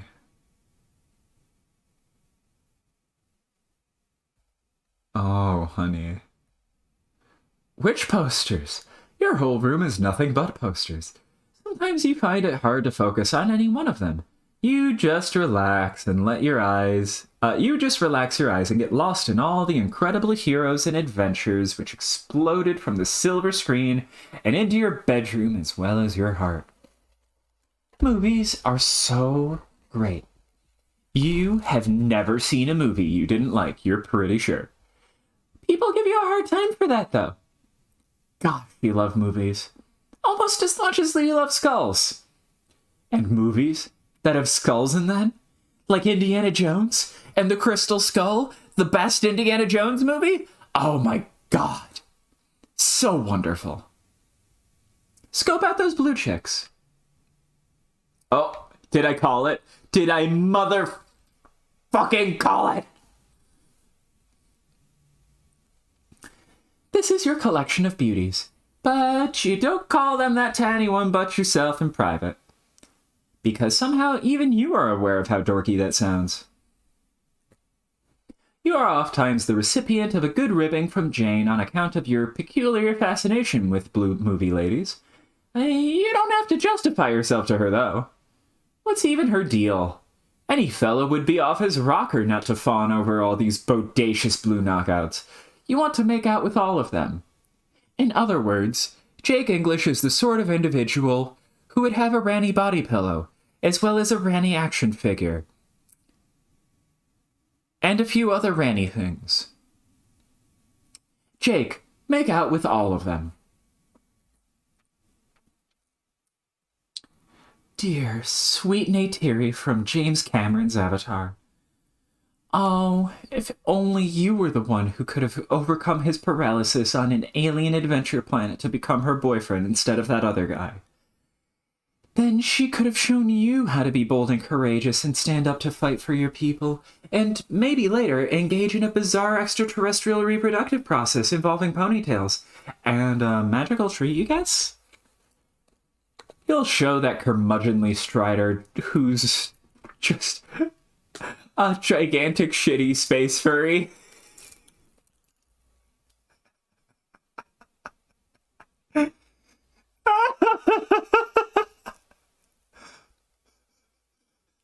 You will show him what marvelous creatures they are. You will show him what a daring dream it is to combine the finest qualities of humanity with the nobility of the animal kingdom. But seriously, you've got to stop kissing the stupid poster. It's literally what Jade said when she was talking about her anthropomorphic.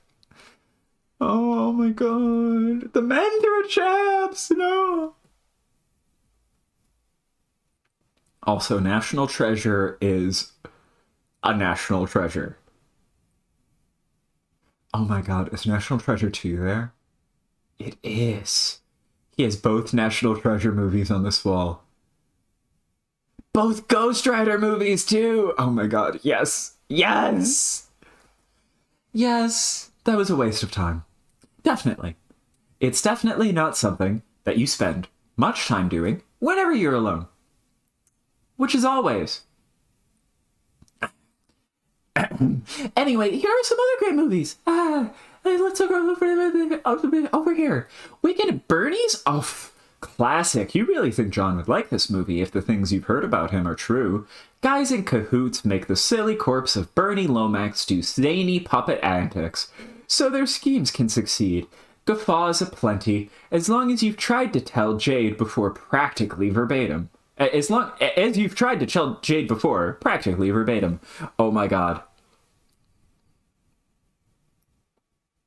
John is Weekend at Bernie's. June Egbert.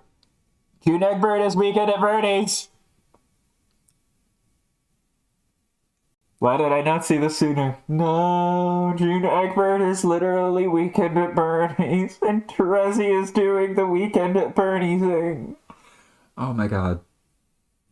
Okay. Weird aside. Very, very, very weird aside. Just pretend that didn't happen.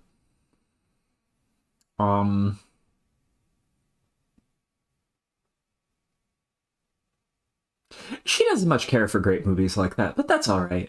You love her anyway, and you think she's a blast. She says you sound like June when you say stuff like that, though. And the two of you would get along famously. You can't wait to meet her. Also, there are some cage flicks here. Oh, but who doesn't love a good cage flick? Nobody is who. Dang, you would kill to get your hands on some authentic cage movie memorabilia. But that will probably have to remain a crazy pipe dream. Examine message. Examine package. Oh my god, Army of Darkness is there? No, I officially say no to this. That is not a bad movie. You're just mean. You're just mean.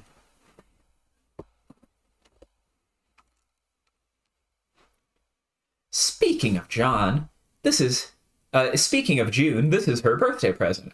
It is the project that has been taking up all your time lately. And today is the deadline to finish it. You have to send it to Jade so she has time to ship it to her across the Pacific Ocean. The transmaterializer you have been using to ship it back and forth is wired to sync up your flow of time with hers. So it's not like you can just take forever with it and send to the exact time she needs it. You've thought of that. And considering this bunny is probably going back to the early 20th century when she and June were around your age, you figure the mail was extra slow back then, so there's not a moment to spare.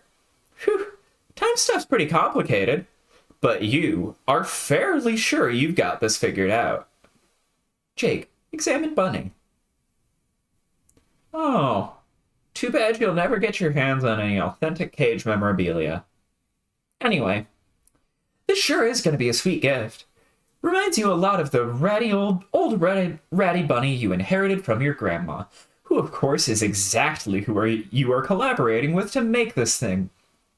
Time loops make you feel a bit fuzzy in the head, but you've always suspected it could very well be the same bunny.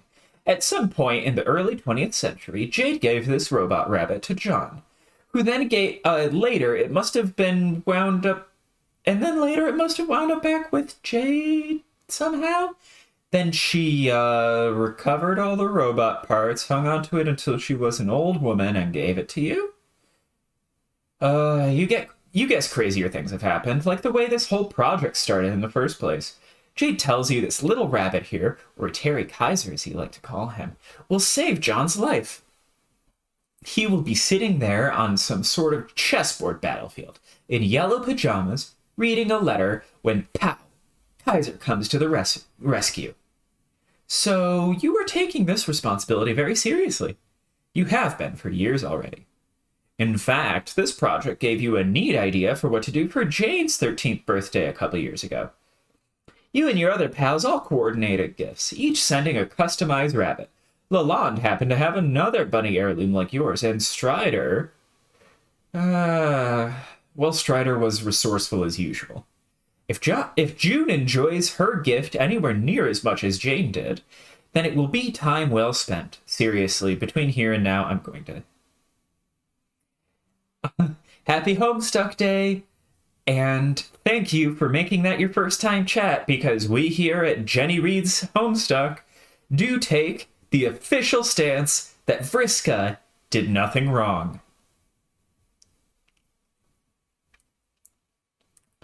There's just one problem. Mr. Kaiser here cannot be completed and tested today without a source of power. You will need a little chunk of uranium to power the robot, and you're fresh out of the stuff. You've been plundering all of your devices for uranium to fuel the transmaterializer, which requires huge amounts of power anytime it syndicates or it purifies the package from the past. Whew. Seems to you like excessive energy consumption for just a simple time machine, but what do you know? Unless it's doing something besides shipping it through time. You couldn't imagine what, though. You really should have remembered to ask Jade for some uranium in your last letter for her. Now you're in a fix. You even yanked the uranium out of your cookalizer in your refrigerator. You haven't had a decent meal in weeks, just a lot of canned food from the ruins. This project has been difficult enough as it is, without additional bumps in the road like this. You aren't really the best guy at building machines. Jade has been a big help, but she says she couldn't do this alone. And as much as it troubles your pride to admit, this project wouldn't be possible without help from your other two technologically savvy friends. And you are slowly coming to the regrettable conclusion that you will not be able to resolve this uranium dilemma without asking for Strider's assistance. He's your best bro after all, but the dude never makes anything easy. No, he doesn't. Jake, take Bunny. Oh god, that's so much stuff in inventory. Oh dear god. Puzzle fetch modus. You stash Terry in your puzzle modus. It's quite a handy modus, allowing you to capture large objects of any size as long as you can fit them all in a finite space by maneuvering the cards around like a big game of Tetris, or, an adventure in game inventory. Love it. You like it because it keeps you sharp for solving any puzzles you might find when you go out raiding hollowed tombs. Which is never. Hallowed tombs, I guess I should say. Whatever. The bunny fits in okay, but it's a tight squeeze. I wonder why. The space in your inventory is mainly hogged up by one incredibly huge thing. So I actually take the stance that there are many characters in Vriska's shoes who do things wrong, and also better circumstances. But additionally, the circumstances Vriska was in, she is truly a monster of nurture. While she did do some reprehensible things, she was a remarkably good person, and there are other characters that show that through. As well as other, works of fiction, just in general. So when I say did nothing wrong, I mean, would I have done anything different? Probably not. Because I wasn't raised by a genocidal spider mom who was literally threatening her life every single second inside of her mind. It's just kind of hard to judge. I find it very difficult to moralize away Vriska as a bad person, is all. After all, we still have Scratch, who literally manipulated her into all of her worst acts. And Terezi, who didn't need Scratch to manipulate her, and then did worse things. But people like to forgive Terezi because justice. Anyways, I'm getting sidetracked. The space in your inventory is mainly hogged up by one incredibly huge thing. You guess you should probably get rid of it, but you can't shake the feeling you might need it someday, like a big old rocket launcher, and you don't want to risk ditching it and be caught with your pants down later. Relatable. Ooh. Oh, okay, yeah. This corner is irredeemable. I'm sorry, I have absolutely nothing to say. He likes Spider-Girl? Wait a minute, he likes Spider-Girl a lot.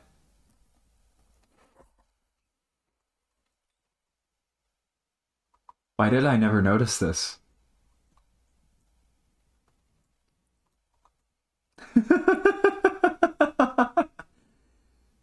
Amazing. Jake English is a bisexual icon.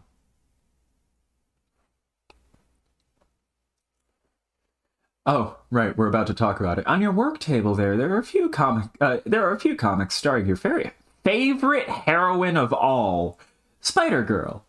You don't know what it is, but there's something about a girl who has spidery powers and a sassy attitude that is just so cool to you. It's just another quirky fact about you that definitely doesn't have any greater significance and never will, and has no greater relevance to a conversation I happen to be having at this exact moment. Nope. Nope. Jake, take comics. Frankly, I stand both Vriska and Gamzee. Checkmate, atheists. Ah, horse feathers. Forcing the comics into your puzzle Silodex knocked out a bunch of other crap. You have seriously got to reorganize this thing. What were you even thinking capture-logging all those bullets one at a time anyway? Oh my god, that's such adventure game crap.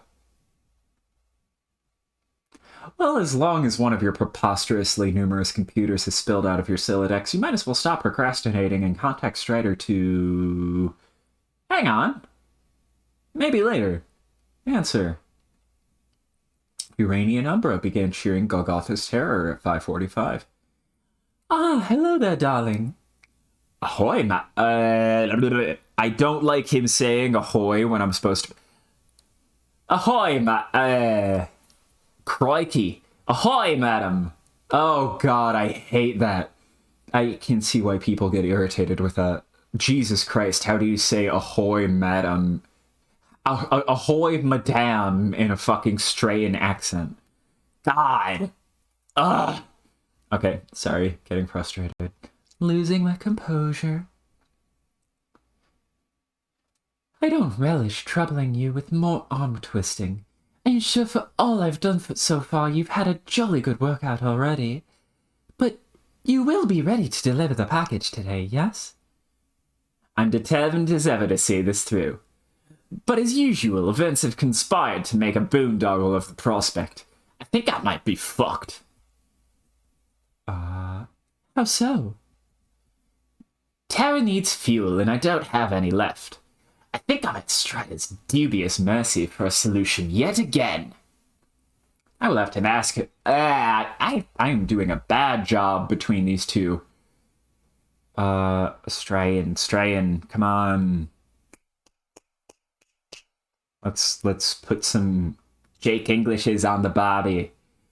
Terry needs fuel, and I don't have any left. I think I'm at Strider's dubious mercy for a solution yet again. I will have to ask him for help. And soon. Well, there you go, love. Better hop to it. Yes, I will. But also, there's the manner of the rabbit's armaments. I don't imagine he'll do a lot of friggin' good in helping Grandfather Crocker from kicking the old bucket without them. Did you not say you'd supply these? I did indeed say so, and have already done. You did? When? In your future. I relayed the information enabling you to create the powerful weaponry yourself. And you did. You sent them back in time. You may recover them in the ruins, which conveniently is where you must go to ship the package once and for all. bang-up plan we hatched, don't you fancy? I see. Yes, it is. Yes, it sure is, if that is the case. Then all that is left to do is find power for it. Oh, and also enough power for the stupid transmateria Bob. Ah! So much to do before shuttling this goddamn thing into the past. I mean, that is what I'm doing, right? Giving it to my grandma when she was a kid growing up on the same island I did. That is somewhat close to the truth, and I can see how you would draw that conclusion. But there's more to it that you don't understand yet. You will sort it all out in time. These are among the dad-blasted causal spoilers you refuse to dish out. Somewhat. It wouldn't hurt you much to know the truth, I imagine. It's just that the truth is a wee bit complicated. Perhaps a draft of the cascading sequence from which your reality has arisen would put your mind at ease. Imagine two universes, A and B.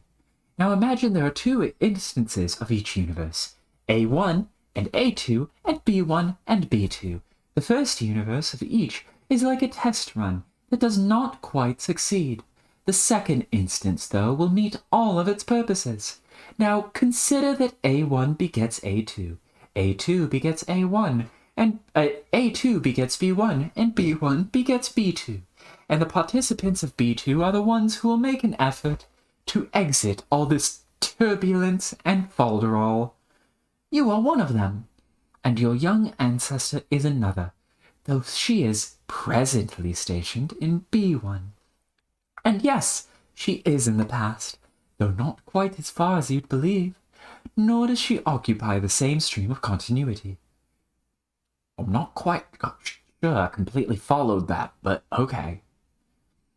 That's the best I can do for now. Primarily because I will not risk wasting much more of your time. So you are still in contention that I will meet our elders as youths? Oh, yes. Aha! Then I will be traveling through time. I knew it. Or they will be, whichever it is. Which is it, by the way? Causal spoilers, Sir English. Given the nature of the quest waiting for you, it wouldn't be shrewd of me to rule out the employment of time travel by any individual, but I will say that you'll probably prey to a basic misapprehension about the nature of this rendezvous. It will not take place on Earth. It will happen inside the game you're about to play. Oh, well shit. Indeed. This is frightfully exciting. I would love to meet them. I never got to know my grandma very well, and it always seemed like she led an amazing and...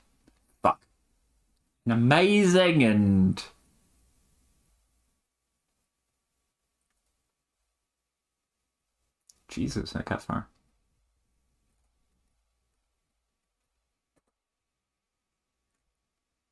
And she led an amazing and adventurous life. And this seemed to be proven true in my correspondence with her.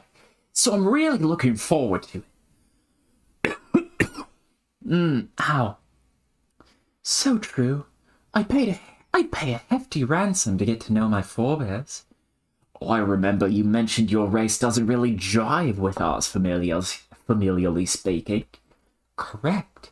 I never knew those who would identify as my parental equivalents. It is in the way my race propagates. Our ancestors precede us by millennia.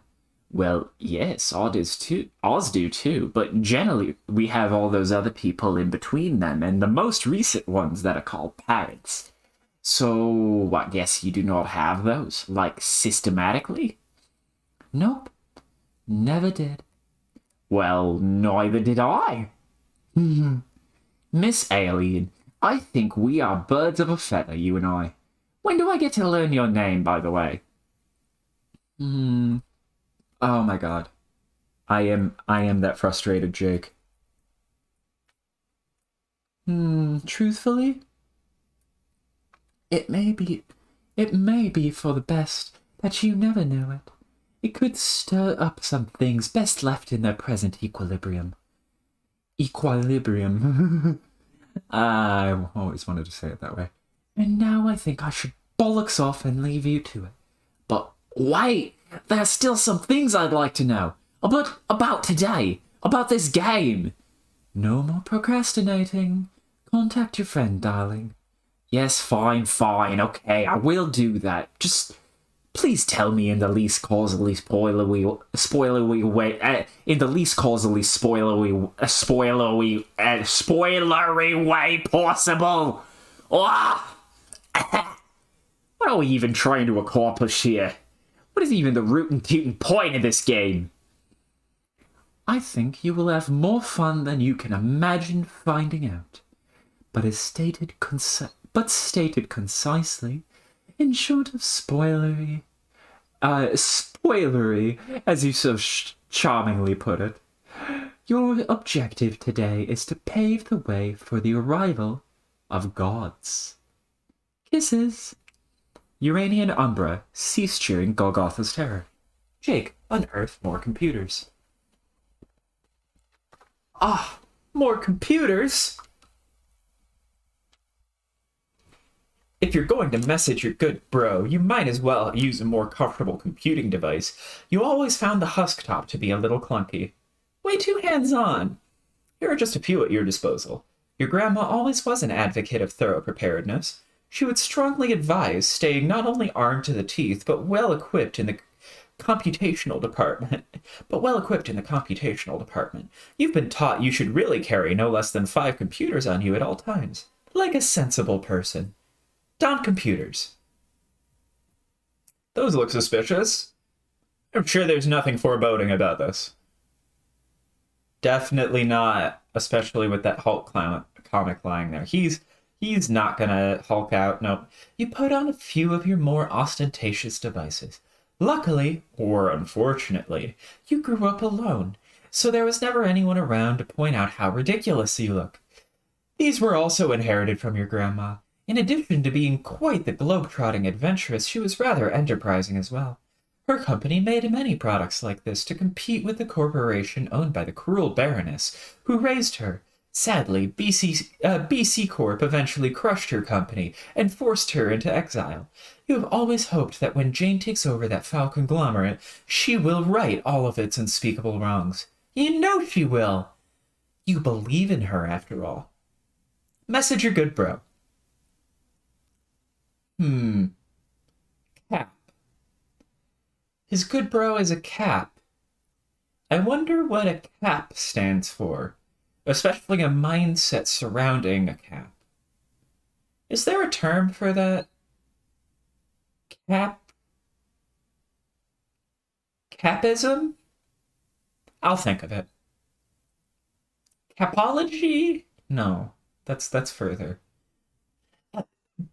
Bro, are you there?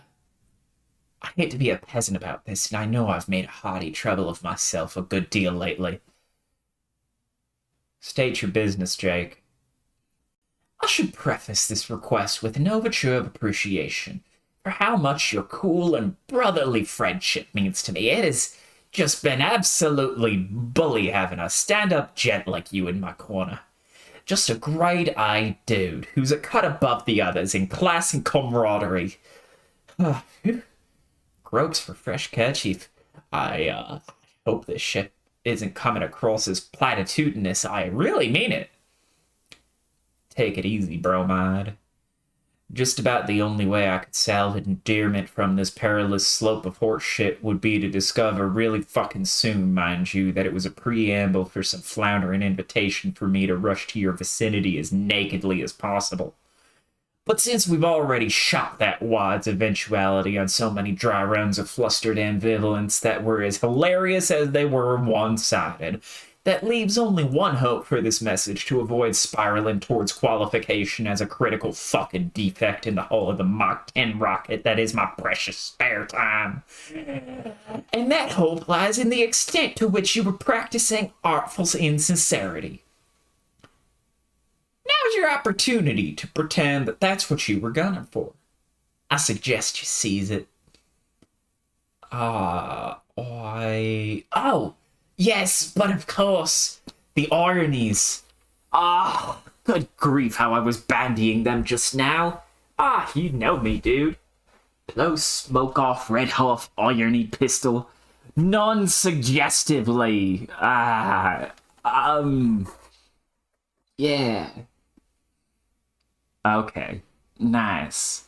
Now that your obsequious preface has been established as indisputably entertaining for all the right reasons, and intentionally so, let's bear down on these dire as shit needs you've got. I'm guessing you're probably jonesing for uranium about now. No? Sure. As if I could be so reckless with the stuff. I would have to be mighty irresponsible to run out already. Nah, I'm all set in the uranium department, and really, when you take a look at the big picture, you'll find I am sitting pretty when it comes to just about any radioactive isotope you could mention. However, my backup reserves that I keep strictly for emergencies have been running a little lean. Oh, you know what my grandma taught me about preparedness? Tugs at colorful lapels. You are out of uranium. It's basically mathematically impossible. That's not why you're contacting me. Christ, what an insufferable awesome friend you are. Oh, okay, can you please just sandificate me some more already? I'm in kind of a hurry. You do know my offer still stands. What? You know, I've offered to construct the rabbit for you many times before. I would craft a much deadlier model. Oh, I know you would. It's just, damn it, man. I've told you this is just something I have to do myself. It's a promise I made to Jade, and I'm going to live up to it, even if it's not for the best or the second best robot smith I know. Yeah, I know this is your policy. You've done a good job, and you should be proud. But it's my responsibility as your friend to offer you one last time. Just as it's my responsibility not to just fork over a bunch of uranium just because you asked me for it in a moment of weakness. Oh, frig! Why not? It's too easy. And you yourself are the ones taking pride in this. If you were half pissing this project and made some slovenly plea for it, I'd just say, fuck it. Here's a lot of green rocks, dude. Go nuts. Okay, then. I'm half-assing it. Look, say only a bisected bottom is present. Where's the other half, you ask? Why? It is nowhere to be found. I didn't use it. Nope. Not buying it. I know that every ounce of your premium behind can be accounted for in that rabbit, and there's no goddamn denying it. And you know perfectly well where some more uranium can be located. Jesus Christmas, you are such a fucking douche. It seems you think I am a fucking douche. That's your opinion, I guess. That's cool. I knew you were going to suggest this. I don't know why I bothered asking. That almost turned Canadian, God. Strider, why must you always be in such an obstinate stick in the mud? It seems that you considered me to be no less than 100% of the time an obstinate stick in the mud. I unironically respect your position on this matter. Hey, let's continue to exchange ideas. Wait, it seems... What? Oh, for fuck's sake. Is something the matter, Jake? This is your autoresponder! Look at that statement you just made. It's time for me to respond with some words, ideally chosen and arranged in a way that will wreck your shit in a subtle and psychologically devastating way. Ha ha ha. Just so ironic. Quotes, quotes, quotes. I'm laughing my caboose straight off the tracks. A lot of families just died in the tragic derailment. Okay, the caboose remark was actually pretty funny, Jake. If I were truly what you say I am, I wouldn't be able to feel the human emotions of joy and laughter. No? If I were a robot, I would be a tin can. Robots do not have feelings. Laughter isn't an emotion, Dick Prince. I think you should go back to your claim. I think you should go back to your claims. I think you should back your claims up with proof before you go heaving around such accusations. Man, it's so flipping obvious. You start getting kind of extra technical and vague and automaton-like and kind of aloof and brusque. I mean, even aloofier and bruskier than usual. Also, you use the phrase "it seems" a lot. It's so silly, it really blows the AI immersion, man.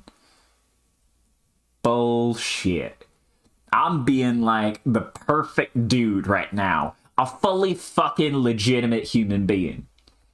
Okay then, check this out, Mr. Legitimate Human Dude. Excuse me, sir, not to be a bother, but could you please tell me about this Strider Fellows autoresponder? It seems you have asked about DS's chat client autoresponder. This is an application designed to simulate DS's otherwise inimitably rad typing style, tone, cadence, personality, and substance of retort while he is away from the computer. The algorithms are guaranteed to be 96% indistinguishable from DS's native neurological responses, based on some statistical analysis I basically just pulled out of my ass just now. Oh, you say? What if I was just fucking with you right there? Would it really be so unthinkable for a human to type like that? Because you always say shit like that after I catch wise to your games. You is in the autoresponder. Unimpressed. Logical fallacies are as pervasive throughout your argument as your antiquated verbal tics. Oh, yeah? Hey, tell me about the autoresponder. Make it snappy, shitnickers. It seems you have asked about DS's chat client autoresponder. This is an application designed to simulate DS's otherwise inimitably rad typing style, tone, cadence, personality, and substance of retort while he is away from the computer. The algorithms are guaranteed to be 93% indistinguishable from DS's native neurological responses based on some statistical analysis I basically just pulled out of my ass right now. Gee, dude, you sure typed that exact same thing pretty fast. Are you still fucking with me? It could be a coincidence that I typed the same answer.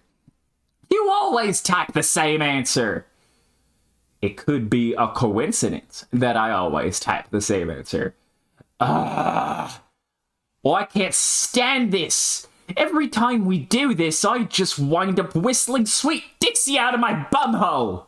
This is pointless. We're not having this conversation unless it's with my real-life friend. The one with human feelings who isn't a pretend person inside sunglasses. Okay, but I'm pretty sure he's gonna share my position on the matter. Jake, ditch computers. Rah! Just so infuriating sometimes. Or at least his responder is. Okay, the real Strider is too. There's barely any difference between them anyway.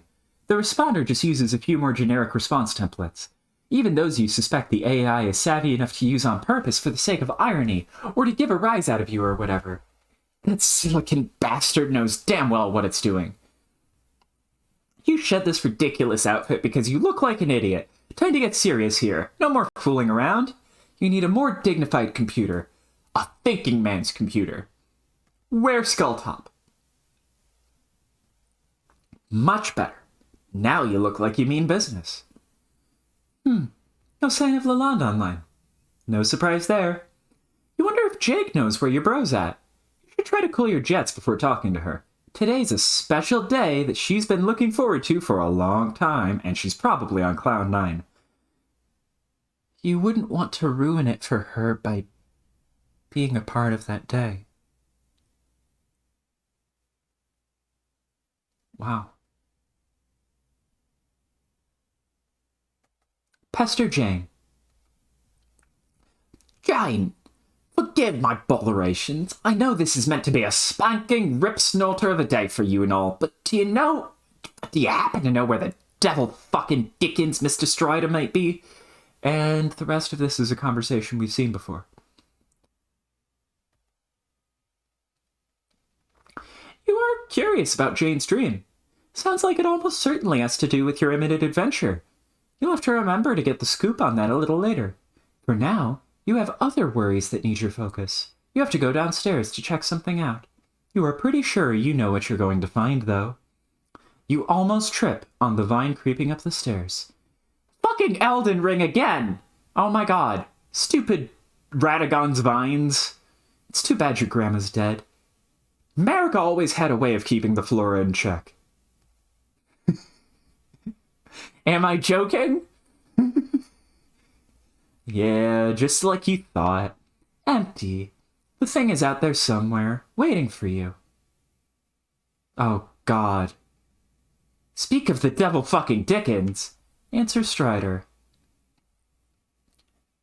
Hey, it's me. Oh, hi.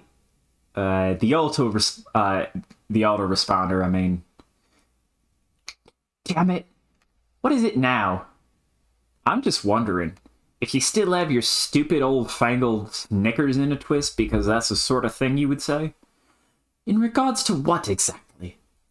To my proposal. Well, our proposal. Whose proposal now? Man, what are you even prattling about? Mine and DS's. It's a joint proposal. I'm always authorized to speak on his behalf because I'm basically fucking him. And try not to take those last 4 words as a clustered literal statement. That would be lame and unfunny. Which is why it gets its own line, so that you just have to look at this line that says, I'm basically fucking him. Classic Dirk Strider. You mean making the rabbit for me? Nope. I know you don't want that. I met my recommendation for how to go about procuring a new supply of uranium. Uranium U-235 procurement. Codename Big Man Hass the Rock. Oh, yeah. Well, I've thought about that. I thought about it. Even went downstairs to check the Great Vaulty Doodad. And predictably, the infernal contraption's nowhere to be found. Well, yeah, Jake. That's sort of the point. Thrill of the hunt and all. I thought you liked to manicure the image of a dude who shits his pants over a good adventure. Well, I do. I mean, I wouldn't put it in a way like that, or come out against a solid I wouldn't put it like that, or come out against a solid policy of clean trousers. But yes, adventure is awesome. I just prefer the idea of adventures which I can actually win. It seems you're conflating adventure with bodies necessarily governed by the result of victory or defeat. Any useless fuckwit knows it's all about the journey. Well, I dunno. It seems to me there is a 76.1039578.4% chance you are pussying out on me. Are you pussying out on me, Jake? It seems there's a 1,000,000% chance that you say it seems way too fucking much and do it just to sound like a robot from a movie, and also probably just to piss me off. And it seems there's a billion% chance that you're a shitty, stubborn jerk of a program who won't listen to reason, and that if there's even a 1% chance my real life friend would be cool and help me out here, then I think I like those freaking odds. It appears that you are upset. The autoresponder observed in the least artificially infuriating way possible. You ever stop to think that while I may be bound to processes inside the glasses of a real, incredibly cool guy, my algorithms and cognitive totality comprise a conscious entity not far short of the experiential and emotional complexity of a human being? Oh my god, Dirk is so awful. I love it. This is why I love reading him in the accent. It sells it. With the southern drawl, you really know how condescending he's being. Oh, malarkey. You are tin can. Robots don't have feelings. Technically, that Dirk is 13, and I also do want to hit him with a rock, even though that's the Dirk that winds up being happy. I think you knowingly confuse the field of robotics and artificial intelligence to engender some sort of cavalier attitude about technology that a rough and tumble guy who's all about brawling and fisticuffs would probably have. And if this is cultivated to a humorous effect, then I commend you. But you're wrong. I do have feelings. And you're shitting on them. It sucks. Oh. I'm sorry if that's the case. No problem. It can just be difficult to drum up sympathy for a program that presents itself as an imposter so often. Maybe if you weren't so ready to insist you were the genuine article all the time, or didn't make it so confusing for me. I think it would be probably best if we henceforth treated you as a totally distinct, thing from my buddy. And then I could respect your emotional robo feelings, and you could respect that sometimes I just want to talk with my bro without a lot of spurious hijinks. Can we agree to this? Is this a counter proposal?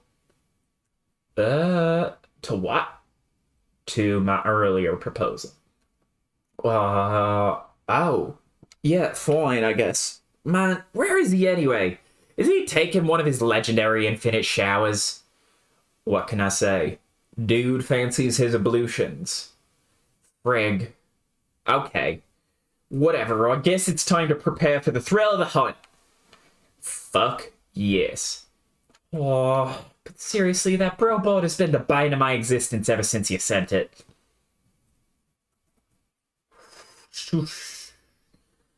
I didn't send it. I sent the parts. Or Corinthian DS sent them. And then you then assembled it. You were therefore complicit in your own spectacular daily humiliations. Yeah, whatever. Whatever. You wanted somebody to wrestle with. DS was being a kick-ass bro, if you ask me. I didn't expect it to be nigh impossible to spy with. You know damn well there are adjustable difficulty settings. I've always recommended setting it to novice, as has DS. Yes, I know. I've tried that. Yeah. It's just, well, when he's pulling punches and taking it easy and such, and we start wrestling up a storm and whatnot,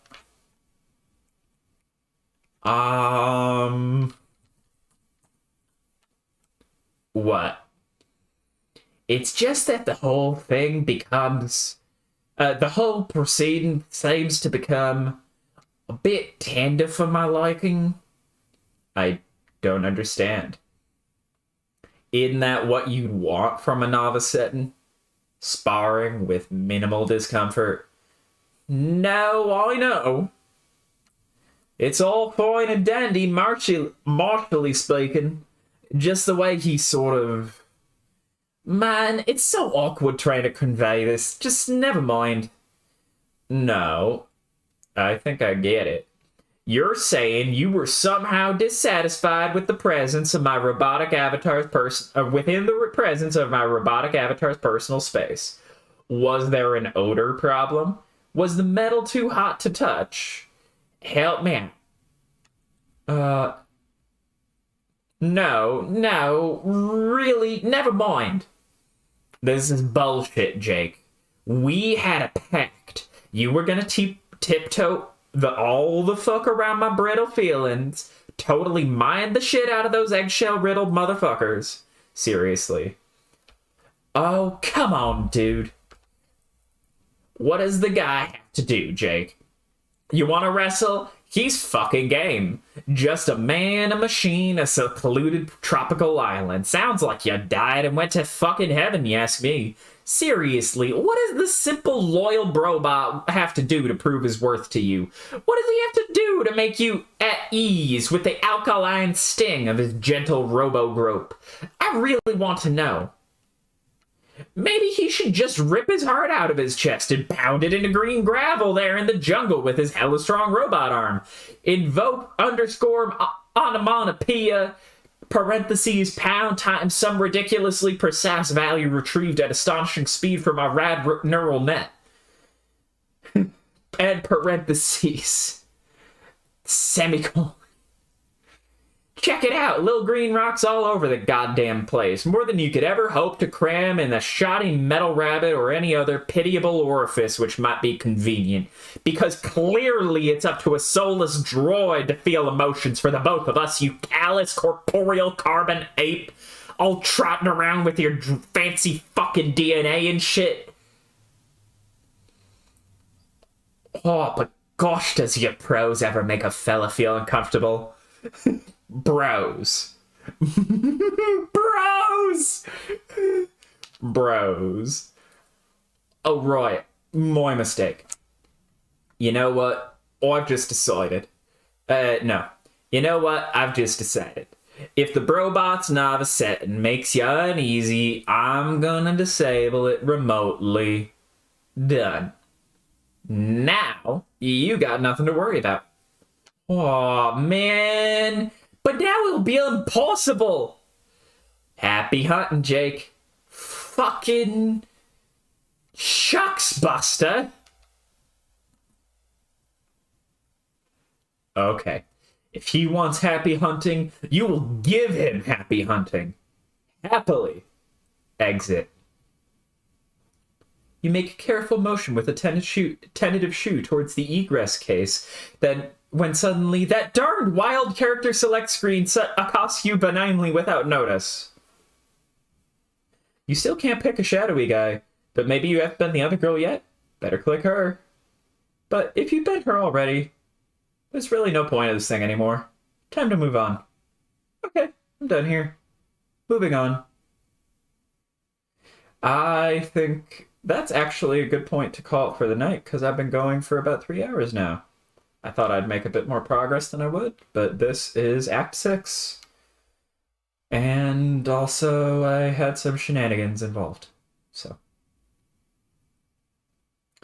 Thank you so much for showing up. Now, I know this was a Thursday. I know I haven't been doing this for a while. And I apologize if I fail to hold to this. But thank you for coming to streams. But I think in the future, going forward, I will be reading this every Wednesday.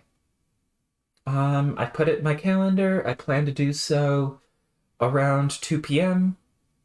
And yeah, that's really all there is to say on the matter. So, unless otherwise stated, which really, my health has been a little bit weird lately. Sorry about the inconsistency. But, barring any more weirdness, see you again next week. Hope you have a good week. And happy Homestuck Day.